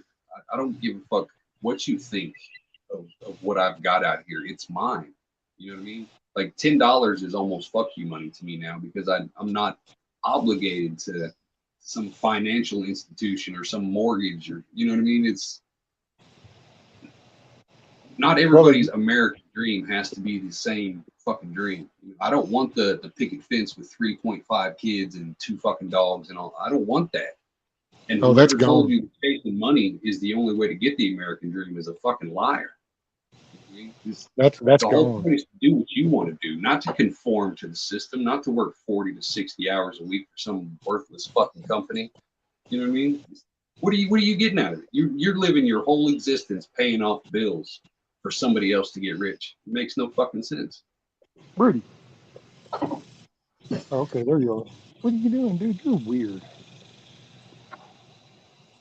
So the only way to beat the system is to completely get out of the system. I mean, there is part of the thing though, right? That's the only way. Because there's nothing wrong with that little White House with the picket fence and the 3.5 kids. What the problem is the way that they paint the picture to that you now have to chase this dream. Because that little house with that picket fence could be them 2 little portable buildings that have been put together, or those 4 containers that have been stacked and made into a home that kids are running around in the yard on a play set and shit. Well, that's the same representation. But the world has painted a picture to where now it has to reach this status quo. Keeping Up with the Joneses used to be lyrics to a freaking song. It's been a mind jacking ever since. Because that's the problem what they do now, dude. The bling bling and shit. And it's like, oh, well, if that dude's got 24s on his, then I'm got to go get some 28s. Oh, well, if that dude's got 28s, I got to go get 30s. Well, if he's got 30s, I got to get, and it's that stupid mentality with everything. Oh, wow, your audio goes this loud. I need to go get mine louder. Oh, you have this year model car. I need to go get a year newer. Your boat's 16 foot long. I need to go get a 20 foot. And it's that chasing that shit. And these credit people sit back going, sign right here. Sure, we'll hook you up. Hook up to that one. There you go. Sign right here. Yep, there you go. You can have it, sir. Sign right here. And then people are reaching this level now where it's like, oh my God. So the easiest way to win the game of life is to stop considering life a game. You know what I mean? You're not competing with anybody else on this fucking planet. You're here for yourself and the people in your circle. Who gives a fuck That's what it. everybody else is doing? You know what I mean? Stop treating it as a game. Stop trying to compete with every fucking buddy. You're only accountable for yourself and your family. Everything else is pointless. At the end of the day, it's just you. That's it. It's you and the responsibilities of the little humans that you help bring into this world. And that's all you really ought to focus on. That's why you can't come. Oh well, this person grew up this way with a silver spoon in their mouth, so I hate them. That's their situation. That ain't got shit to do with me. I don't know what's going on with them behind all that. Just because somebody's a millionaire or a billionaire doesn't mean they don't have problems. Probably not the same problems that you have, but you know what I mean. It's everybody's going through something. Nobody has And it's the control of the mindset. situation that they were born So into. if you think of yourself on the weaker side, you go, oh, well, yeah, I could have been that. If my family had sent me to Berkeley, then I could have. Or you can be the person that goes, you know what, that dude had a hell of a start, but watch this shit. How's he going to feel when I'm sitting beside him? Because I earned my fucking way up to this food chain. And so it's just in its own mindset. It's in how you view things. Is that a challenge or is that an ass whooping? Personally, I look at things as challenges if I want. You know how to do something and I don't, I'll learn how. There's nothing, nowhere is it ever written that says life is supposed to be fair and it's supposed to be easy from the time you're born to the time you die. That's not what it is. A lot of people confuse it. Life, liberty, and the pursuit of happiness, not the guarantee. Get up off your ass and put in some work. Happiness. You know what I mean? That's it. The pursuit is to get up off your ass and put in the work. That's where I see the American dream, dude. They've changed. That's where schools are important because they've slowly been polluting the whole mindset to where you went from you put in the work, you made something good. If you wanted to be identified like a business, then you went out and you created one, you made a product and you pumped it and you did it and you made a name for yourself. But now they got a whole generation that just wants shit handed to them. It's like that's where the government comes in because they do these little programs. Man, ain't nothing in this flipping world for free. I don't give a shit. The only thing free is air and opportunity, homie. That's it. There's your two free things in life: is air and opportunity. Because you can do with it what you want, and I guess that's why I see. And with my past, I don't do the excuses, and that's what I hear a lot in these past two generations. My kid's generation, I used to hear it in some of his friends and shit, and then I see it in the generation nowadays, and it's like, I don't know. See, that's where me and my brother are polar opposites on that because we went, almost the same type of situation, but he came out to where it was, I have to work 90 hours a week, otherwise I'm nothing, but he doesn't own shit. That's all he does is work, because he thinks that his sense of worth is based on how many hours he can punch on a fucking clock. You know what I mean? So he's got excuses for everything. Well, this happened in the past, and this person here, mom did this, dad did this kind of shit. You know what I mean? And me, I am the polar fucking opposite to where I'm like, oh, that happened? Oh, well, that sucks. Okay, what am I doing today? You know what I mean? Like it has no weight on what drives me to move forward. It's like I think I do a lot of shit in spite of the stuff I went through, not because of the stuff I went through, if that makes sense. Oh, yeah. Like the perspective of it. You know what I mean? Oh, that was told my jump start 30 years ago. That was my jump start. Was I was going to do the right thing because they said I couldn't. You can't change. People won't ever change. You're always going to be the same. Look at what you've done. Look at the choices you've made. And it was like, here's the bird, homie. Watch me. And I commenced to just changing. And I'm like, no, I'm going to be a better person. And I commenced to doing that. Then I had my kids. To me, when my son was handed to me, that was that final jackhammer went into the stone, anchored it in, because it was just like all of a sudden, here's this little miniature person. And it's like, yep. Okay, it's all about you. And I made bad decisions financially and didn't, and I worked a lot of hours, and I just own up to it and tell you, I mean, hell, I was at work more than I was ever at home.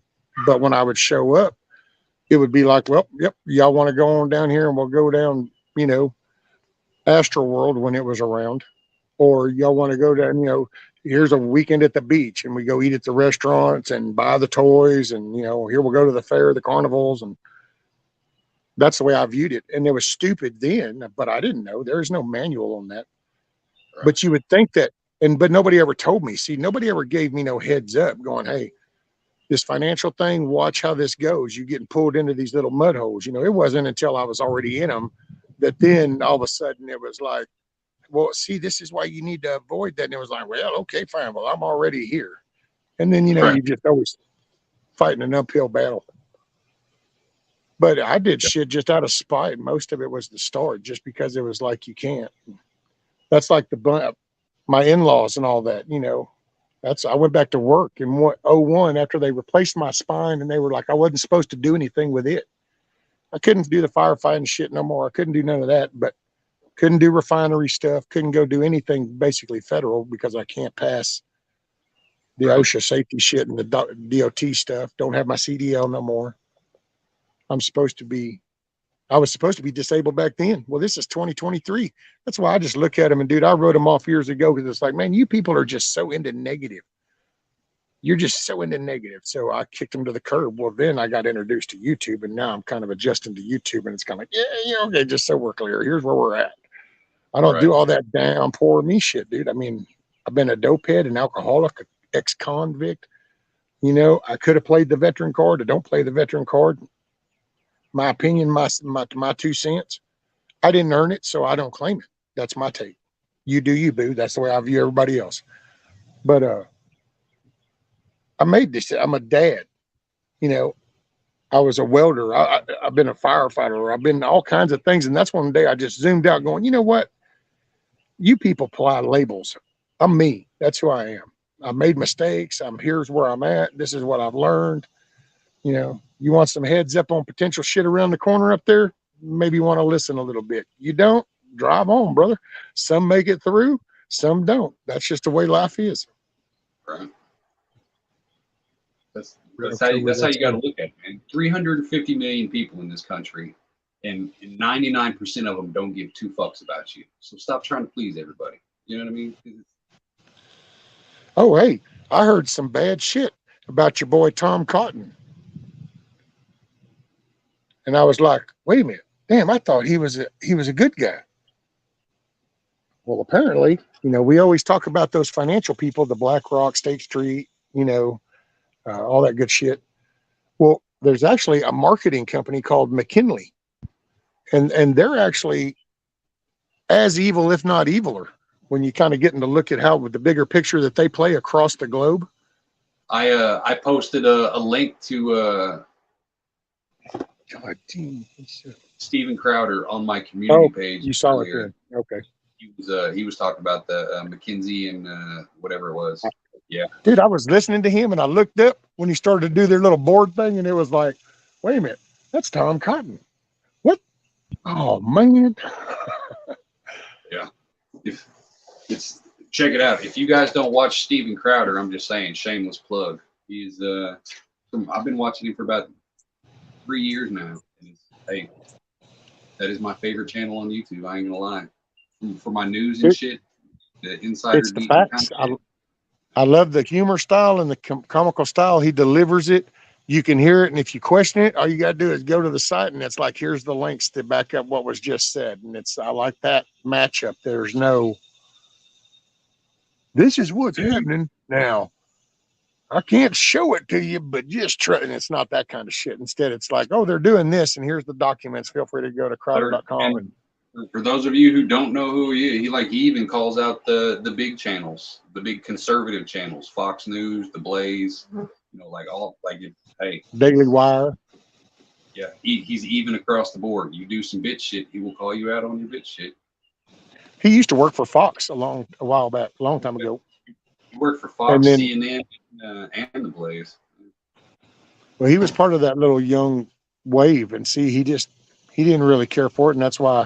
And if you don't know, it's Louder with Crowder, and then on here he's also, what is it, Steven Crowder? I know on Rumble it's Steven Crowder. Yeah, that is the only channel that I actually go to Rumble to watch. I will not watch anything else on Rumble because YouTube kicks And him that's off because about it. YouTube would shut him down all the time. Yeah. But yeah, Rumble, I fucking hate Rumble. It's confusing as shit to work that site.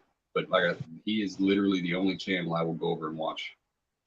Pretty much Yeah, like doing 3 times a week I'll go over there and just binge watch it. Yeah, it kind of sucked when they came at him so hard now, because I kind of liked it when he was at the Blaze thing, but I get the reason, I get the walking away, but I'm not a fan of Glenn Beck. When I no, first I got like that, involved but for me, it was just Glenn a Beck, simplification of the subscription and then the Mug Club. oh And yeah, it was having that access for that. And then whenever he left him, all of a sudden it's like, but bam, man, dude, you didn't even you should have. I wish you had have introduced a Mug Club. They've got one. Yeah, but it's the same one he's They got had. it set up and running now. It's like $60 a year. Oh, okay. Because I was actually for the first year and a half or 2 years, I used to be kind of half-assed mad at him because I never did get my flipping ass mug. Yeah. And he used to chat my ass. I'd be like, man, I still ain't got my mug. I couldn't unsubscribe and do it again because then it's like, well, I ain't paying for another fucking year. They just had a deal where he was talking about for a good month straight. They were talking about if you didn't receive your mug, email them and they will fix it. And then if you're subscribed to any other conservative website, they'll give you like 20% off your thing or whatever shit like that. But like they're trying to make it right. They were going out of their way to that's why I say I mean, I could say I was mad, but hell, it didn't stop me from watching him. I still watch him. So I just used to go, damn it, man. Because that was the one thing about that Blaze thing was that subscription thing. And I was like, man, that didn't go right. Did it take? Well, okay, all of a sudden it took, but then it didn't all take. And that's why I just never got my mug.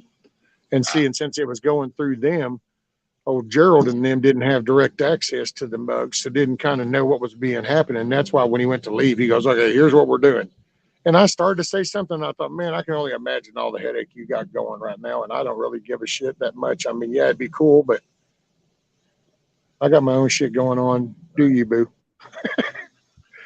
So I just watch you then. What's up, Hawk? pretty much. Crowder Bits. There you go, D-Dog. What's up, young man? Wolverine.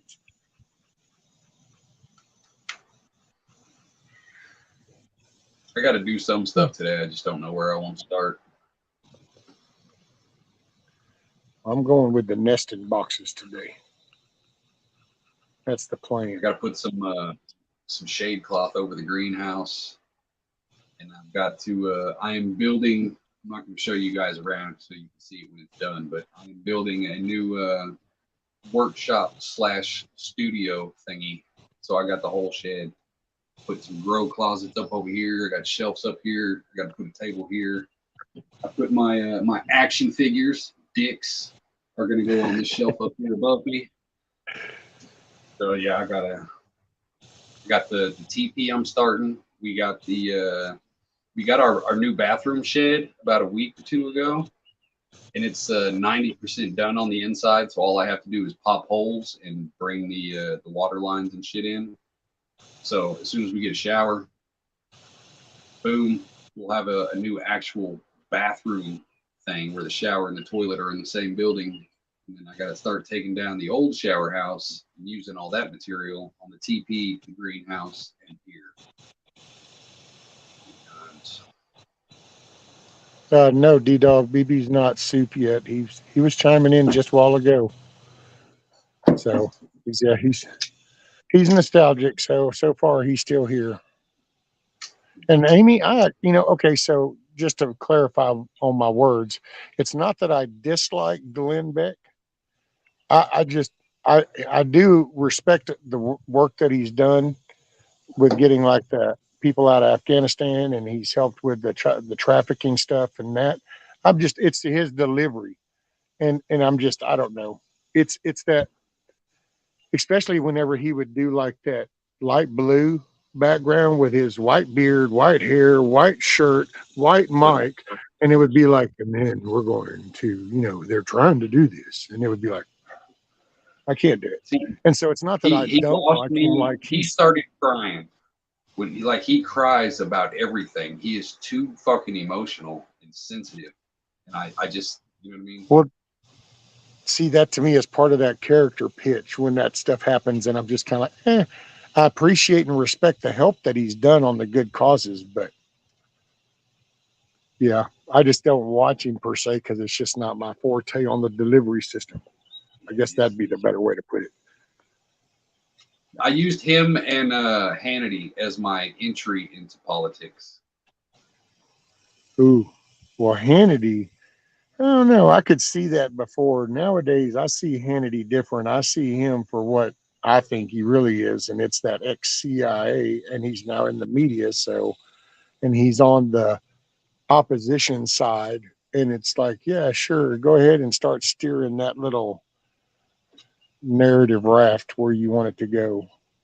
See, I look at them like the kindergarten or the pre-K level of politics. Because from there, I went to George Norrie and who's Michael Savage, shit like that. Got a little more extreme, a little bit more loud, and then it finally, just the elevation of knowledge. Because a lot of these people talk in circles. So as soon as you hear the loop, once it comes back around, they told you all they can tell you. Now it's time to find somebody else and see what they can take you farther. As soon as they get back to that loop, go on to somebody else and keep going farther. I mean, you can't live in that loop. Don't be stuck to one person for a lifetime, because you're just going to be stuck in a fucking loop. It's all an echo chamber. You got to keep advancing. Pretty much. Roney says, that's funny. I remember him on the radio. Yeah, see, and maybe that's what it is. Maybe, because, yeah, he's got the radio voice. But I'm telling you, man, he cracks me up the minute you look at the screen and him in his white beard, white hair, white shirt, the white mic, white arm to the mic stand, and then the blues with the blue contacts in to really, and it's like, oh, man. But then that's just me making fun of somebody. I still respect what he does. I say that. What's up, Dusty? Welcome back. Gmo says, I always said Rush was the only dick that was right. Right now, Rush Limbaugh, dude. Now when I was driving a truck, I used to listen to Rush Limbaugh. That's all I listened to was talk radio and shit. So yeah, I listened to a lot of Rush Limbaugh, and that's kind of what turned me against Republicans and more independent. Is that most Republicans come off as conceited dicks. You know what I mean? They were the uptight, angry white guy. That's the perception that they all gave, and you're like, dude, just calm down. Tell me what you're trying to tell me without being a fucking asshole about it. You know what I mean? So that's kind of, the personalities kind of push you away in a different direction sometimes. Like I like Rush Limbaugh, but it's like, damn, why are you a dick all the time? You know what I mean? Like that kind of shit. Well, and see, and I will say this too. I used to have a different viewpoint up until 2015.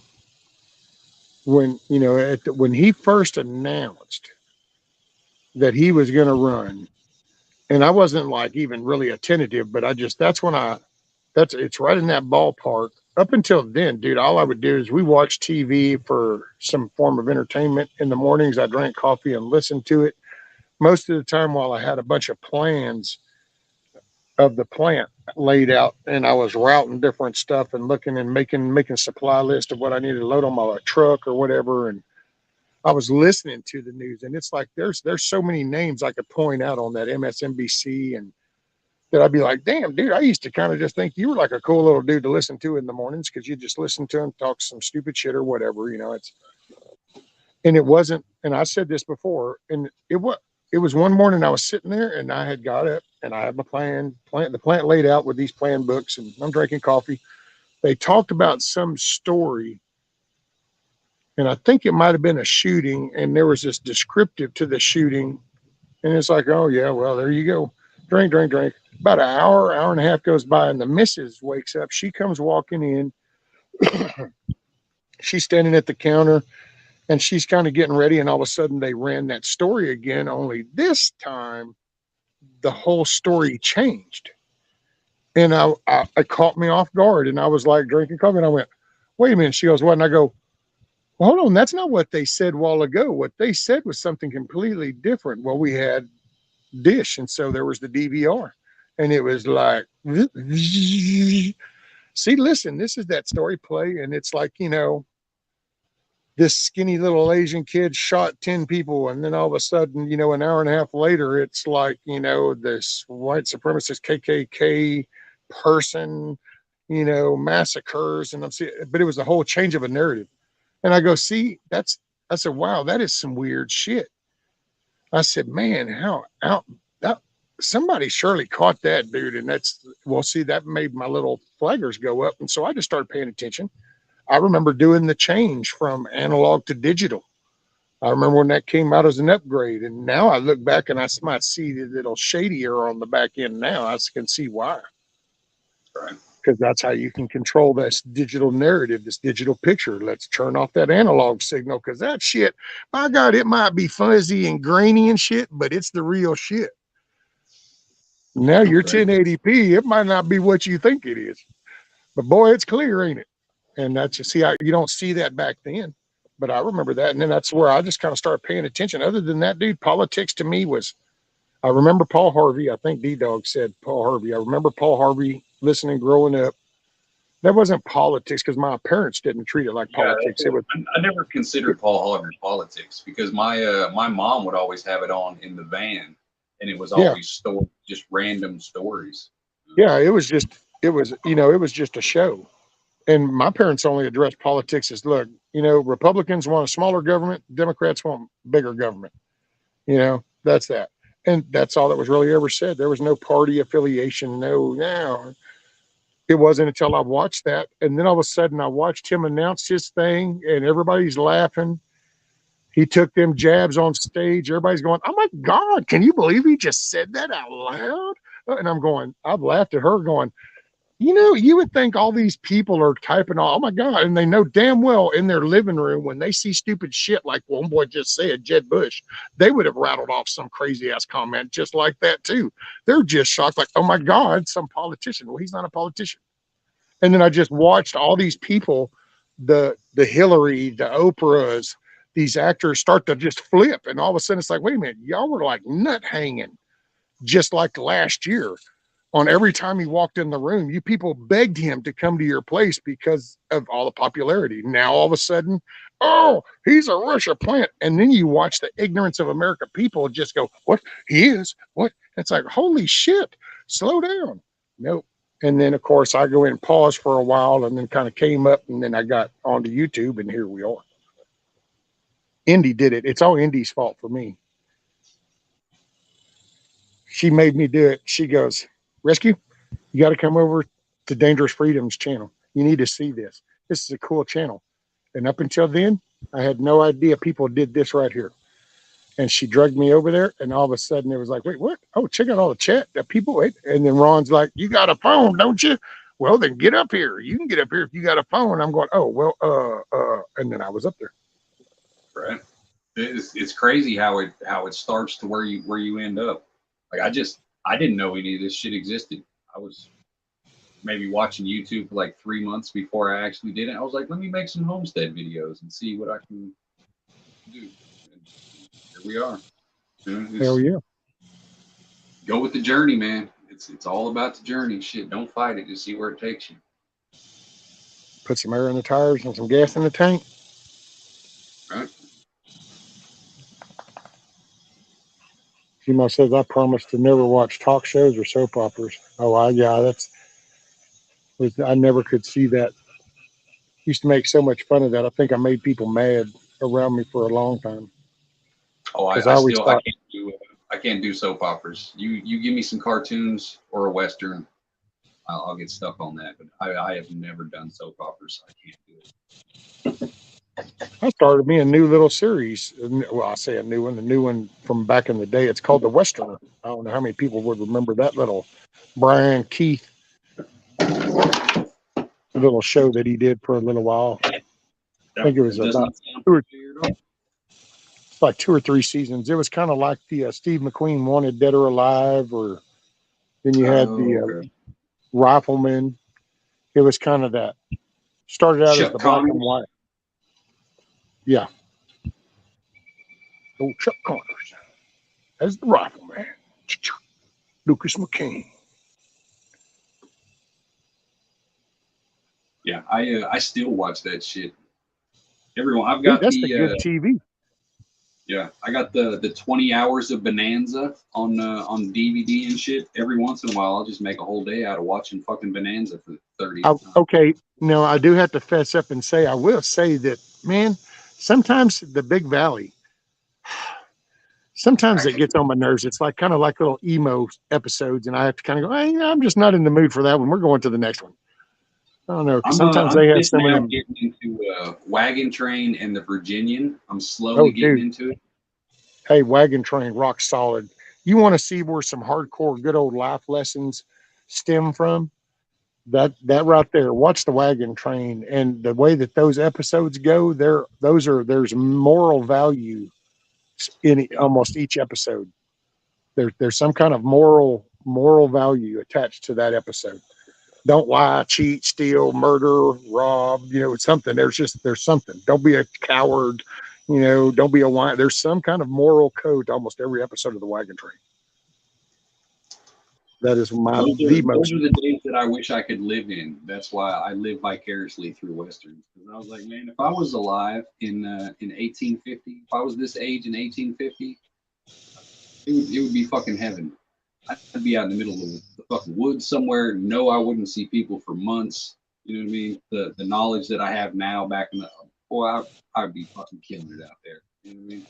See that I think me, Milkmaid, and Bug Out, and somebody were having a talk, and that's my time frame in the mid late 1700s down here in Texas, because that was you got your wagon, you get to chopping you some trees down, you build you a cabin, you ride off to the nearest town and come back in a few months with some cattle and start raising some cattle. And it was just this was fair free range down here,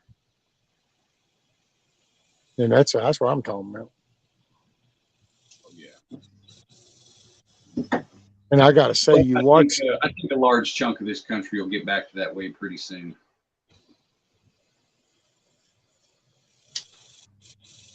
It may not be by choice, but I think it's going to revert back to that in a lot of places.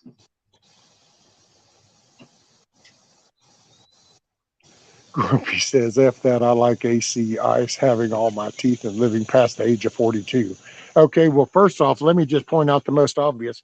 You're already past the age of 42, so we're done beyond that. So the rest is minute now. You're already past the age And of 42. technically, back in the day, like we only have as many teeth problems now because of all the sugar and the junk food and the candy and shit. So, you know what I mean? Chances are you would have had your teeth a lot longer back then compared to what you would have now. And If you there is were, AC because you can always go to Alaska. yeah, you can build an ice house. So there we go. We've already accomplished everything. So see, you're past the age of 42. You move to Alaska. You have 24/7 AC. And as Don't far need as no your junk teeth, food, you're already past 42 and you got what you got. So there you go. right? Just saying. What's up, Grumpy? So I don't know.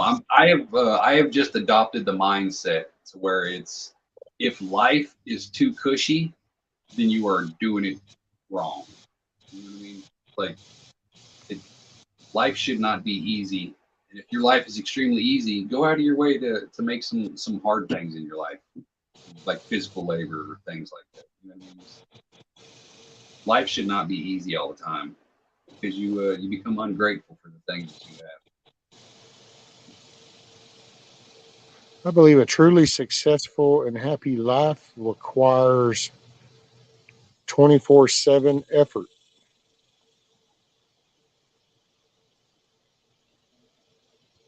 Unless your moral compass is off, and then I could see where it can be whatever you can buy. And But then there are people out morality there is that, subjective. Who's to say what's moral and what's not? You know what I mean? All that's perspective and religion and all this other stuff. there's some basic rights and wrong. Basic morality. Yeah, I mean, it's like you don't just walk over and kill somebody for no reason whatsoever. That's there's nothing really wrong with that moral value called a commandment by some, and that's why I said it's. You really look at just those 10 commandments and you look at practicing those 10 in a basic general way, it kind of like, oh, well, yeah, this would make a total different life because it's just basic shit. Don't steal nobody's shit. Okay, well, there you go. Maybe if you're wanting something, you put in the effort, then that changes all the theft things. So now you don't have stealing.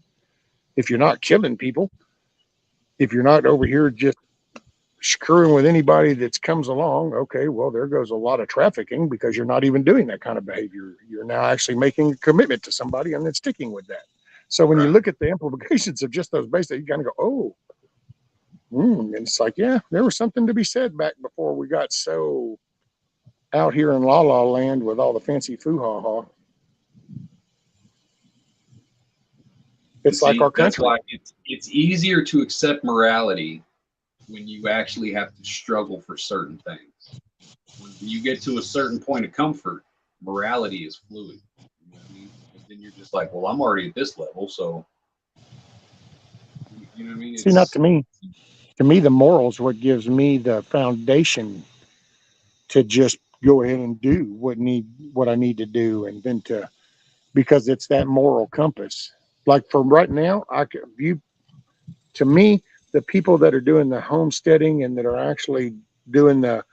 I'm not just stacking buckets of shit to floor to ceiling, but I'm creating a homestead and I'm simplifying my life and I'm getting up out of this system. To me, that's people that they apparently have a basic understanding of a moral compass because, in my opinion, that's what that leads to.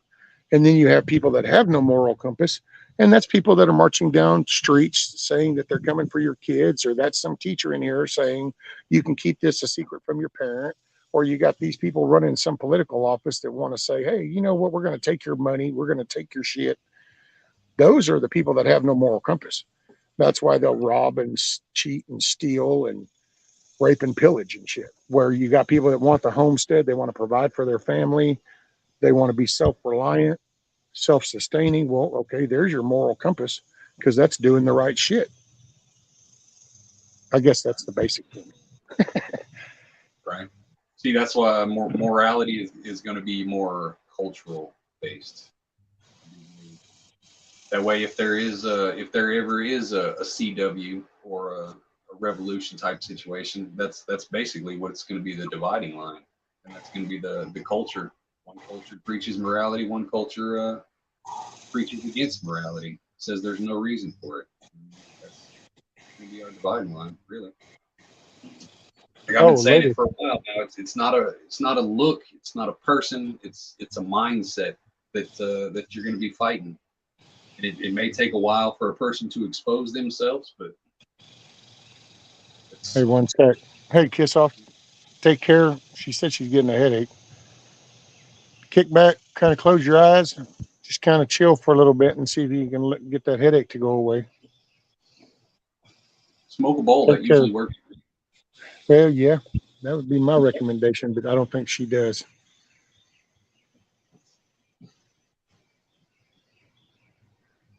Yeah, you know what? It would be cutting loose from the way that this system is laid out before people, especially around these metropolitan cities, and just that, man, that from store to store to store, block to block kind of shit, and just all this, right here. It's almost like cutting sugar out of your life. Just pick an hour of the day and go, that's it from right here, right on, no more sugar, and start looking at the ingredients to everything and eliminating everything that has sugar in it and watch how tough that gets. And to me, that's what it would be like, getting somebody to go, okay, look, see this little fucked up system? It's all corrupt and all this stuff with all this currency. All right, walk away from it. They're always going to reach in for the little Debbies. Yep. People have grown accustomed to them little Debbies and them Twinkies and shit. That's what I say. It is a hard transition, but it's like anything. If you quit smoking, if you quit eating meat or quit eating, bread or any of that, it's going to take a minute. Give at least a month. Make it through the first month. Like, that's your goal. Like, I don't want to do it forever. Just make it through that first month. As soon as you make it through that first month, you'll see that starting that second month is that much easier. You can backslide a little bit. You know what I mean? It's as long as you're moving forward in that goal of just completely getting away from that fucked up system, the happier you will be. It's like, if you, like everybody says now, like, if you take the cell phone away from the kid, they'll go homicidal in 24 hours. Realistically, if you get a kid, we've had a couple city kids out here. You get them kids out here and you take them devices out of their fucking hands and you make them deal with real world shit, camping trip, going to grandma's house out in the woods, just something, getting them away from all the shiny. Give them something to do to burn that energy up with. Give them 2 or 3 days and they'll forget that they even had a phone. They won't give two shits about it. You know what I mean? You just have to get through that transition phase, and nobody wants to go through the couple hours of shit that you have to go through to get months, years, a lifetime of change out of somebody, because you don't want to deal with that couple days of discomfort. You got to go through some shit to understand. Sometimes you got to suffer to see what's on the other side of it, to get perspective. Well, it's, people, good old dope fiend saying, you think that grass is greener from this side of the fence because you're standing in a bunch of beaten down grass. And what you don't understand is when you get on that side of the fence, the same shit happens right over there. Because if nothing changes, then nothing changes. So it's not going to be anything out here in this world. It's your mindset, and that's why you need to take that time to disconnect. Do I really need that? Do I need that? I gotta tell you, dude, if I could sell this, somebody would just pay me enough to where I could find me just an acre of land, just somewhere by a stream, water source. I'd do it in a heartbeat, and I'd have like a little damn probably 12 by 20 building right there. And that's all, a stove. I'm good. I'll plant a garden. I'll grow some shit. I'll do some chickens and just have me some chicken noodle soup every now and then. I wouldn't need. I'm so ready to just disconnect, because it's just It's the world is a really nice place when it's quiet, man. It really is. Boy, man, things just ain't. As times are changing, that's why you just start to realize. I don't know. Here is not like it used to be. And I could see this around me now being totally different in 10 to 15 years if nothing slows down. If they actually get their way next year, and that's that.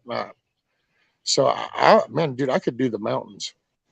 I mean, I just give me enough soil to plant some shit, and I'll just keep those plants going, kind of thing. Well, and I might take you. Shut up. I don't know if you could just hear that shit he just talked. Did you hear that? I think he said put him in a pot before you go. That was some weird gurgling shit he did. And they're giving me that evil eye. So it's doable, man. It is very doable. I know some people have, it's never impossible. There's always, no. You're willing to accept the loss. That's it. See, and I've had this conversation with a couple of people, so they know what I've said this before. There's just, sometimes you reach, there's moments in life and you go, okay, well, here's where I'm at. I have to go yes or no. And if I make this decision, the flames are going to get bigger, or I can just keep them right here at this level. And sometimes you just kind of decide to go and keep them at this level and go, for the overall, yeah, I'm right here for now. And that's, some of us do those decisions. See, that's why I say at a certain point, obviously there's nuance, but making plans is making progress. You know what I mean? Because if you're not planning shit out, then there's no way it's ever going to happen. You're not just going to spur of the moment, like, well, let me just do this with no clue of what the fuck I'm going to do. So making plans is progress. You know what I mean? Every step forward. That's why I decided to do with this is like, it's like, look, I'm just going to try to accomplish little things. I'll share it as I go. If somebody gets out of it, who knows? I might even start to shame people into doing something because it's like, well, I don't know, if you're just so weak that you got to let some old dude in a chair with spinal problems be able to do things around his house and you're not doing anything, then if that's how you feel good about it, well, I guess I could shame people into getting up and doing shit. Right. Hey, whatever works, Whatever works, works. right? What's up, Beaver Valley? Live chat, y'all. Oh, man.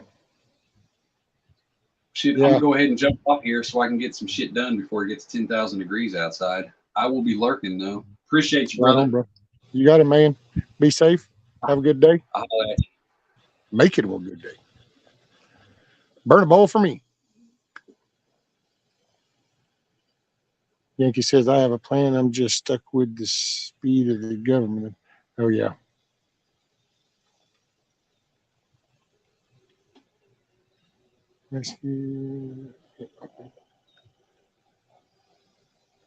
He's now lurking in chat.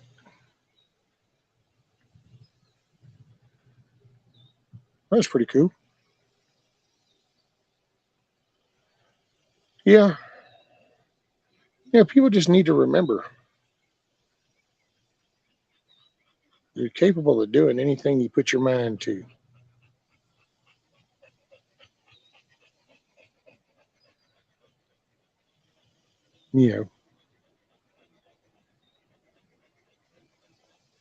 Thank you, Indy.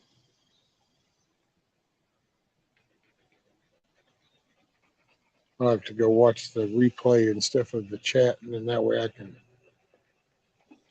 add some people. Yeah, if anybody happens to stumble across old Scat Pack, please let her know I said hi. Call me Hawkeye. Hadn't seen Big Chap in a little while. Or Ronnie York, but then I understand. I just hope everybody's doing all right. Hope they're making their days good days. Oh, you going, Eric? Later, Eric. Make it a good day, sir.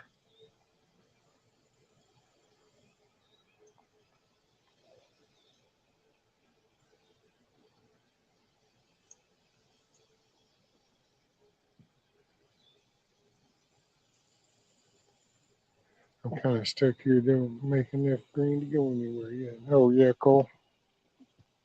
I scrolled up to read that.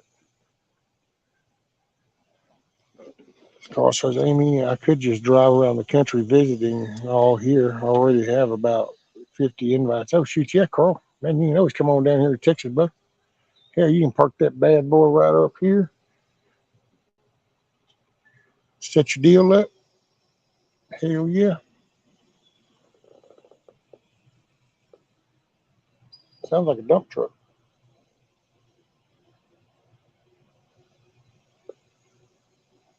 Yeah, it sounds like a dump truck going down through the woods over there.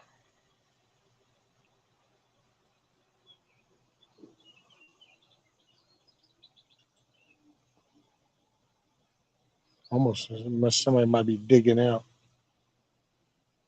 It sounded like he was loaded. Yeah, it would be a fun adventure, right, Amy? Oh, what are we at? We're at 2 hours, 10 minutes. Yankee says, pins in a map, Carl. Figure a route. Hey, you got to making a route, Yankee. You just need to make one on down here to Texas too. You got you a spot. You can put the van right there and plug in right there.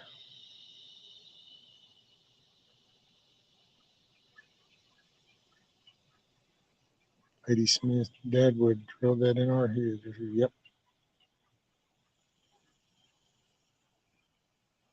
You can do anything you want.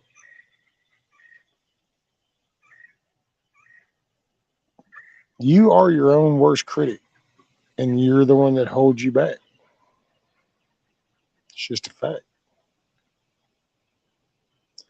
Carl says, Yankee already there. I have a large collection of paper maps too. Hey, there you go. Come on down. He says, not this time. You're too damn hot. It just gets a little warm. Just a little warm. This sunroom is a hot mess. Time to throw some stuff out and donate it to the cause. Oh, there you go, Tiger. Yeah, I got to start trying to gather some of these blocks. Try to start cleaning that. Start working away. So I think what I'm going to might do is I might try to. It might just be another week or so. Whenever I'm kind of get the do my little intro video. Still got to try to figure that out. But I'm gonna try to do like a little morning show and then then I'll end that one and then I'll start another one once I get outside working on stuff and people can just come and hang out in the chat and they can interact and I'll just do shit and show people that you can do whatever you put your mind to do. I'm not into all these bulletin boardy things and bulletin bull points and charts and all that shit. I just show it. Here's how this works. You just do it.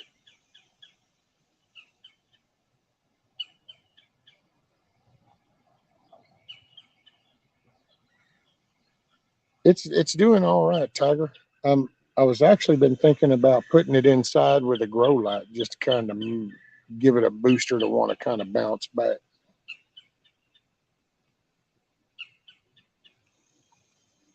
It's still, I think the roots are picking up. So I mean, it's because it's. I'll be glad when I see a new little sprout or something because then I know where it's raw. It's solid,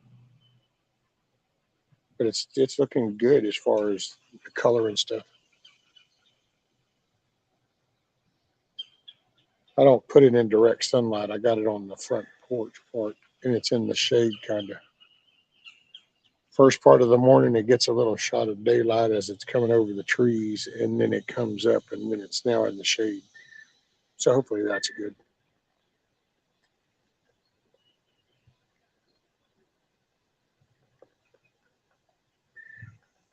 Yeah, I've got to finish that pile there. I got to burn it and get it cleaned up. This pile right there. I have to look at the tablet, and I can get it right. This pile. Get this pile burnt and cleaned up, and then all in front right here, from here to here, all that, get that cleaned up.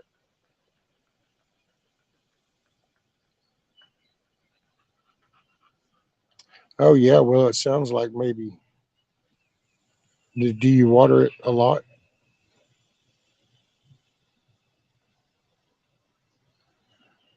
We water ours about every 3 days. We give it a little watering. Not a lot, just a little, about every 3 days. But we have it in a smaller pot. This little flower pot is a ceramic one that looks like a tree stump that has squirrels on each side sitting in it. Oh, only once a week? Does the water drain, Willow? Does it got a way to drain or?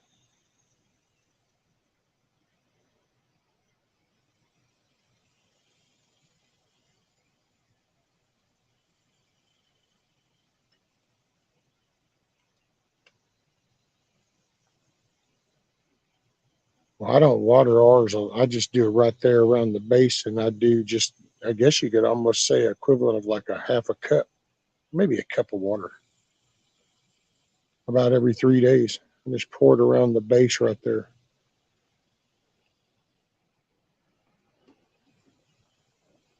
Welcome back, Papa's Farm. He's back from feeding, watering the quail, chickens, gathering eggs, and garden walk. There you go. What's up? Actions, not distractions. Tiger says I water my aloe once every 6 months. Oh.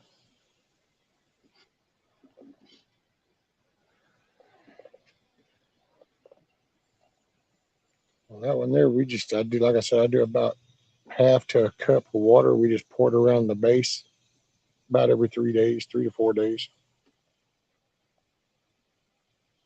Papa, if I had quail, one would be named Dan.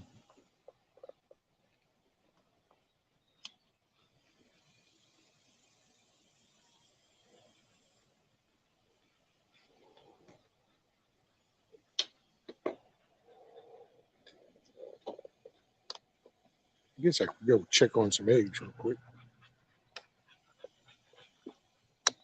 Let's see, it's 12.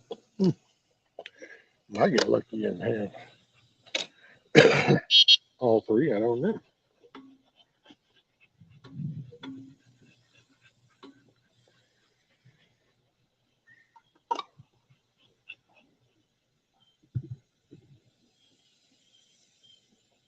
Okay, let's see. I'm taking you off camera till I get around there just because I don't know about holding this thing steady. Oh, shit. We're going to make our way to right out here. And then here I'm going to put the camera on the back.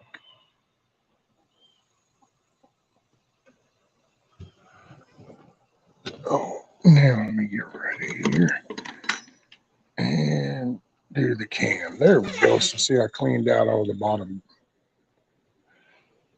And yeah, there's the top. They done shit a little bit. Little fuckers. Oh yeah, see? Now, I got a couple little eggs. Oh look, Mama's gonna come see. That's Louise. She's coming going, what's she doing, man? What's she doing, homie? Oh, thank you, baby. Thank you, Mama. You're just awesome. Oh, there she is. She's the rock star. That's Louise. She's my sweetheart. Huh. Oh, my sweetheart, huh? Is she my sweetheart? Yeah. And I'm putting it back in here later today. I'm going to put you some in here today. I promise. Yep, I promise.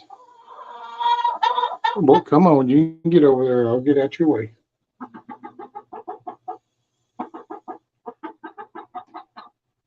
Is you okay? You okay? You got something on your foot. Oh, there you go. What's up, Missy? Okay, here, I'll leave you alone. Tend to your biz. Oh. Hey, so there's these little ants. See that little ant going right there?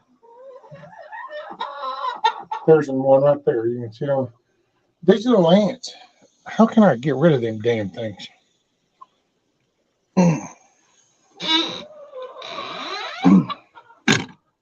There you go, baby. All right.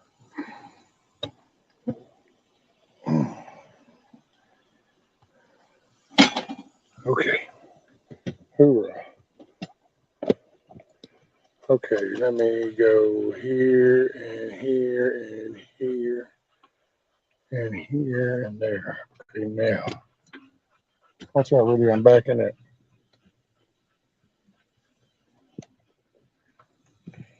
Oh, boy. All right. Oh, my God. You spoiled that dog. Okay. So now, so got two. I guess now that I give her a minute, she'll hook me up with my other one.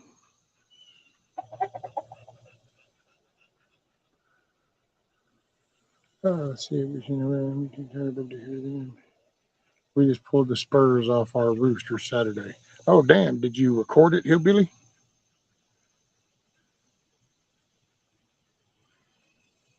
Put to my, okay. Yeah, okay, that's what I'll put in there. What is today? Today's the 10th.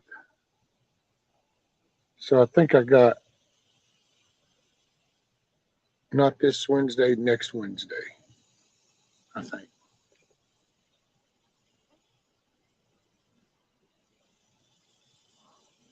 Okay, yeah.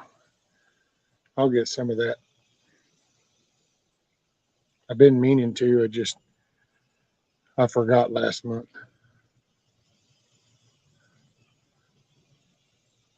Yep.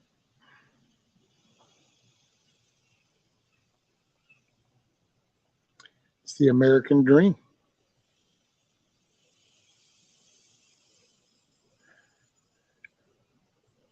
Feels good when you eat your own food.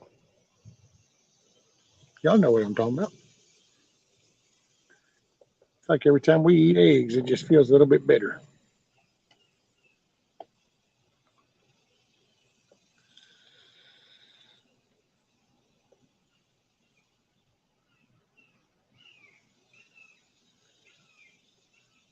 Got some eggs. Oh, the wife didn't want to be in town. Yeah, because I mean, how long were they? Were they did you like let them get an inch or so longer before you did, or were they still? Because his hasn't started to shape into actual spurs. They're more still knobs.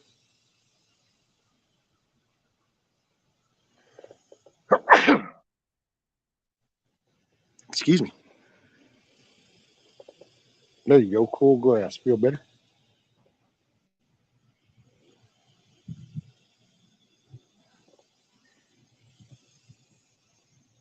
There we go. Now that's got a big old glare now. Damn, can't hardly see the chat. Put a sand rescue. You need two pockets, one in each pocket. Small boobs. There you go. Have a dual pocket shirt. Put a sandbox in and keep rescue the chickens. Well, see, that's what I was been thinking about here now. Because originally, and I was even talking with Hutch about it, on the bottom part, where I got the water in the little feed hanger, I was going to build a box. And I have another water system. Sometimes I can think faster and bigger than I can physically do. Thank you, Yankee. Hey, flying around, what's up? But see, I had a lot of shavings in there in the bigger part at first because, well, when Nikki first brought them, it was still cold, so I just kind of wanted them to be insulated in there. And I've slowly been cleaning it out, and then yesterday, yeah, I decided to go ahead and just pull it all out. But I think what I'll do is go back in with that earth, that earth, and I still want to try to figure out a little sandbox down here.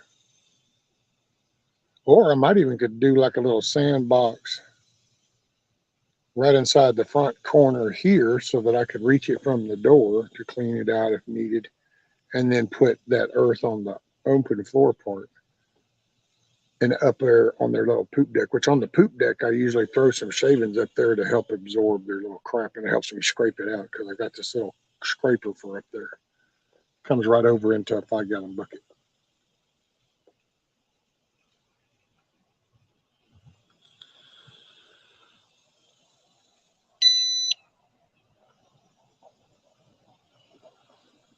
Oh, okay. They were long. Okay, gotcha.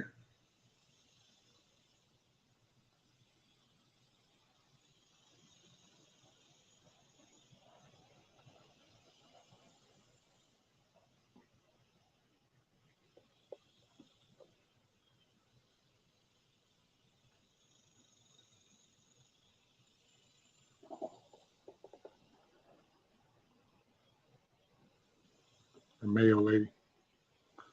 Hey, what's up, Garrett? My plans are always bigger than my ability. That's today.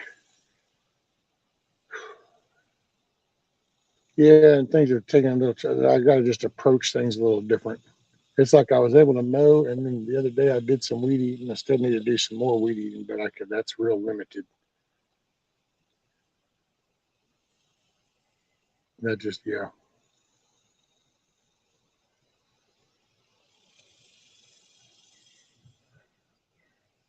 I wish I had a fenced in my yard a long time ago. I'd let the chickens just run loose. But you got city people that have moved up here and just turning animals loose. You got cats running everywhere and dogs and shit. And ain't nobody got no respect for anything unless you actually have an exchange.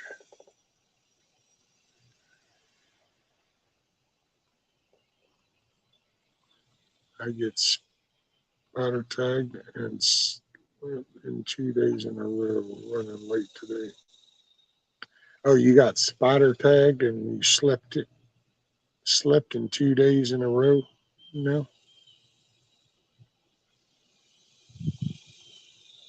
Oh, Yankee, you gone? Did I miss it? I see where it said B. Willie. Yankee, where'd he go? I guess I should go start my day. Dan Insomnia has my clock all messed up. Have a great day, everyone.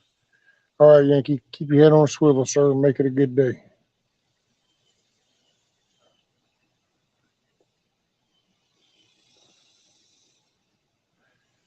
Oh,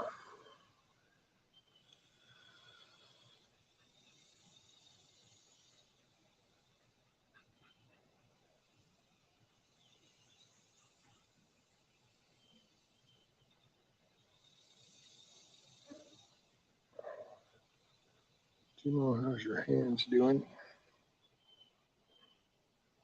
Carl says, Gmo, did you check if you have superpowers yet? Oh, Gmo Merkel got superpowers.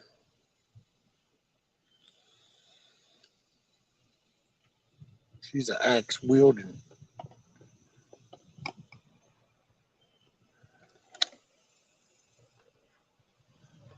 Oh, yeah, Benadryl will make you loopy loop. Just think if it was really a text to speech thing, what it would look like on the screen, Gmo.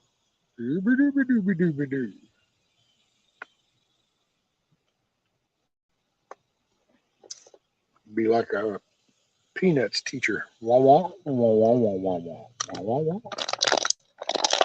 Oh, sorry for the noise. Oh, hey, check this out. I bought a flag that I'm going to put on the chicken coop. And let me change the camera, and then I can show you what I'm going to do. Bam. That's one. Yep, there we go. Okay, so there we go. Up at the top. Right. Let me find the camera. Here we go. So this little curvature part right here above the door, I'm going to take a piece of 2x6 and I'm going to trace that so I can trim it with my Sawzall to fit in there. And then I'm going to put that flag right in the center, right there, pointing out.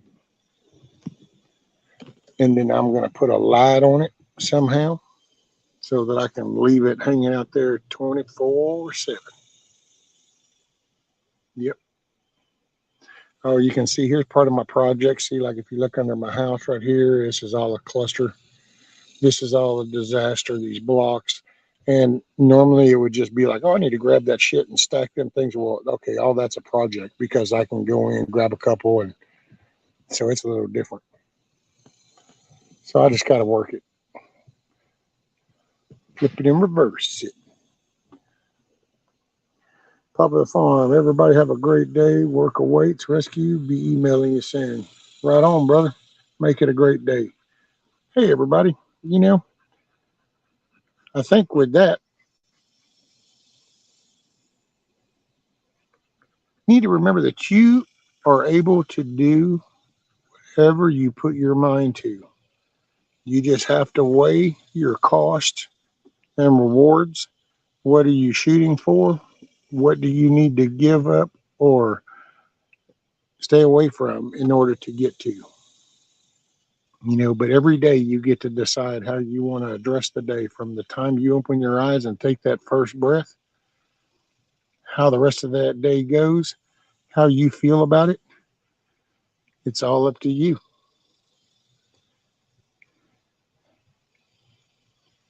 Thanks, Beaver. And with that, guys,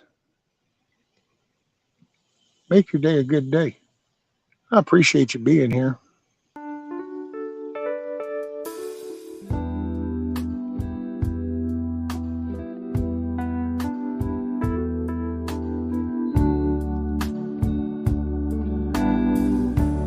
Thank you, I'm okay, I guess.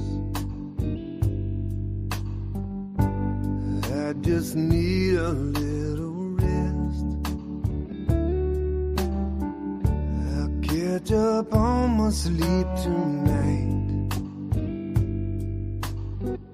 I ain't complaining, that's life. I've got blueberries in the yard. I bought 100 mason jars. I'm gonna pick them when they're ripe. Another season, that's life. Wipe that tear out of your eye. Behind the clouds, the sun still shines. You're in my prayers every night. Enjoy the journey, that's life.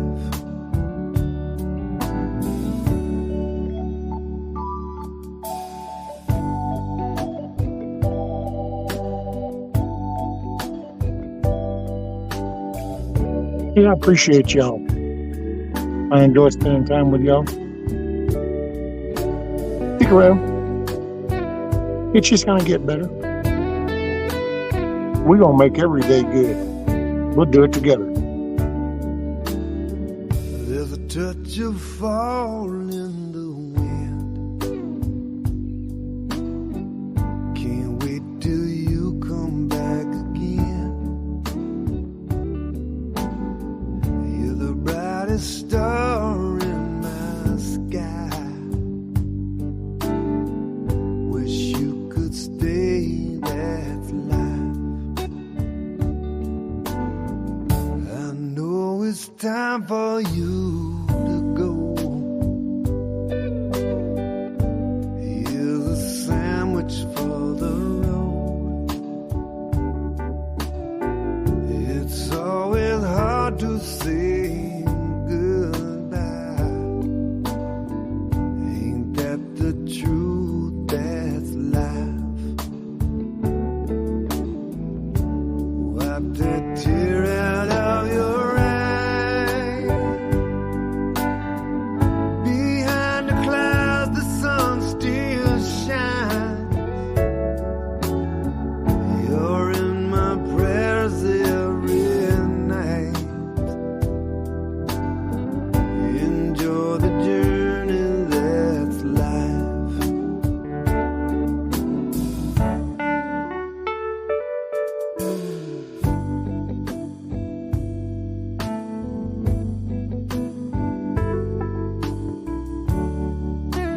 Old Carl says I'm going to have to listen to some hard rock after this tune just to get things done. Well, I tell you what, brother. I don't have a hard rock, but hey, I got you a little something for a sunny day, so we'll leave it on this. So we're just gonna, here you go, Carl. Get motivated, son. Get you some sun. I've been dreaming of friendly faces. I've got so much time to kill. Just imagine people laughing. I know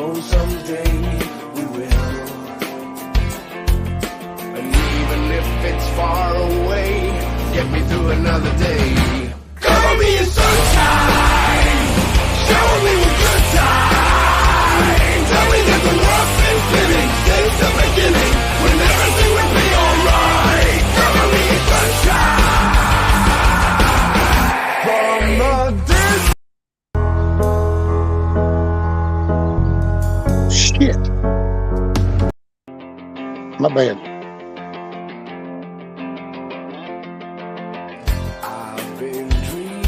I'm just gonna leave shit alone. Love y'all. Have a great day. Got so much time to kill. Just imagine people laughing. I know someday we will. And even if it's far away, get me through another day. Cover me in sunshine, shower me with good times. Tell me that the world's been spinning since the beginning, when everything will be alright. Cover me in sunshine.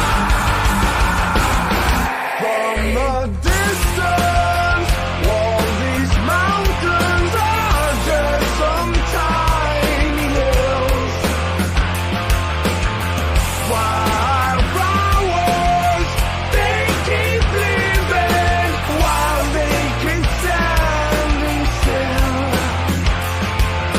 When I've been missing yesterday, before this is a better place. Cover me in sunshine, shower me with good times. Tell me that the world's been spinning since the beginning, when everything will be alright. Cover me in sunshine, shower me with good times. Tell me that the world's been spinning since the beginning, when everything will be alright. Cover me in sunshine, shower me with good times. Tell me that the world's been spinning since the beginning, and everything will be alright. Cover me in sunshine, shower me with good times. Tell me that the world's been spinning since the beginning, when everything will be alright. Cover me in sunshine. Make your day a good day, everybody. Peace.